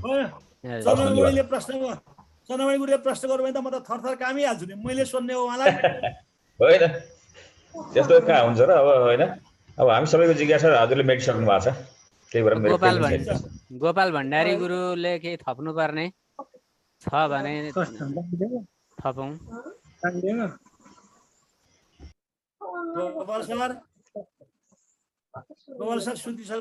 सोध्छु नि ल, एउटा सोधिहाल्नु ल अन्तिममा। ल कोशराज गुरु नमस्कार। मैले फेरि नमस्कार गरेँ। एउटा कुरा सोध्न, अन्तिम प्रश्न ल हस्। एउटा चाहिँ के हो भने कसैले कुनै कर्ताले आफ्नो ससुराको काम गर्नुभयो, ज्वाइँले ससुराको काम गर्नुभयो होइन। त्यो चाहिँ 6-7 महिना भयो अगाडि। अब अहिले यो पार्वण श्राद्ध चाहिँ उहाँले श्राद्धको भएको हुनाले गर्न मिल्छ किन मिल्दैन गुरुमा, गर्न मिल्छ कि मिल्दैन भन्ने कुरा जिज्ञासा राख्नु भएको छ। यो के होला गुरु? ससुराको काम गर्नु हो भने 13 दिनपछि उहाँको काम सिद्धियो, उहाँले आफ्नो बाउको श्राद्ध पार्वण श्राद्ध गर्नै पर्छ। हस् मिल्छ, एकदम मिल्छ होइन, गर्नै पर्छ। हस्, धन्यवाद। हुन्छ, हस्, हार्दिक धन्यवाद। ल आज यो हाम्रो यो विशेष कार्यक्रम गुरु एउटा लास्टमा एउटा सोध्न पाइन्छ? ल दुर्गा गुरु, ल समापन दुर्गा गुरुको प्रश्नबाट लु त। हजुर, यो किन बद्री केदारमा गएपछि श्राद्ध गर्नु पर्दैन पनि भन्ने सुनेको कता कता। तर म चाहिँ बद्री केदारमा गएर श्राद्ध गरेँ, तै पनि श्राद्ध गर्दैछु। मैले गल्ती गरेँ कि के गरेँ यो बताइदिनु पर्यो। त्यो अघि नै आइसकेको छु यो कुरा त। कोशराज सरको म्युट भएको छ, अनम्युट। कोशराज सरको म्युट भइरहेको छ। मैले यो कुरा त अघि भाषणमा प्रशस्त मात्रामा भने, बद्री केदारमा गएर श्राद्ध गरेपछि पिण्ड दिएर श्राद्ध गरेको काम तीर्थमा गर्नु हुँदैन, घरमै काम गर्ने श्राद्ध छोड्नु हुँदैन। तपाईँले जो गर्नु भएको छ ठिक गर्नु भएको छ। यो विश्व हिन्दू महासङ्घ सुनसरी शाखाले एउटा विशेष कार्यक्रम अन्तर्गत यो अहिले श्राद्धसँग सम्बन्धित परिचर्चा कार्यक्रमको आयोजना गरेको छ। यो एकदम सफल कार्यक्रम भएको छ। यसबाट हामी धेरै लाभान्वित भएका छौँ।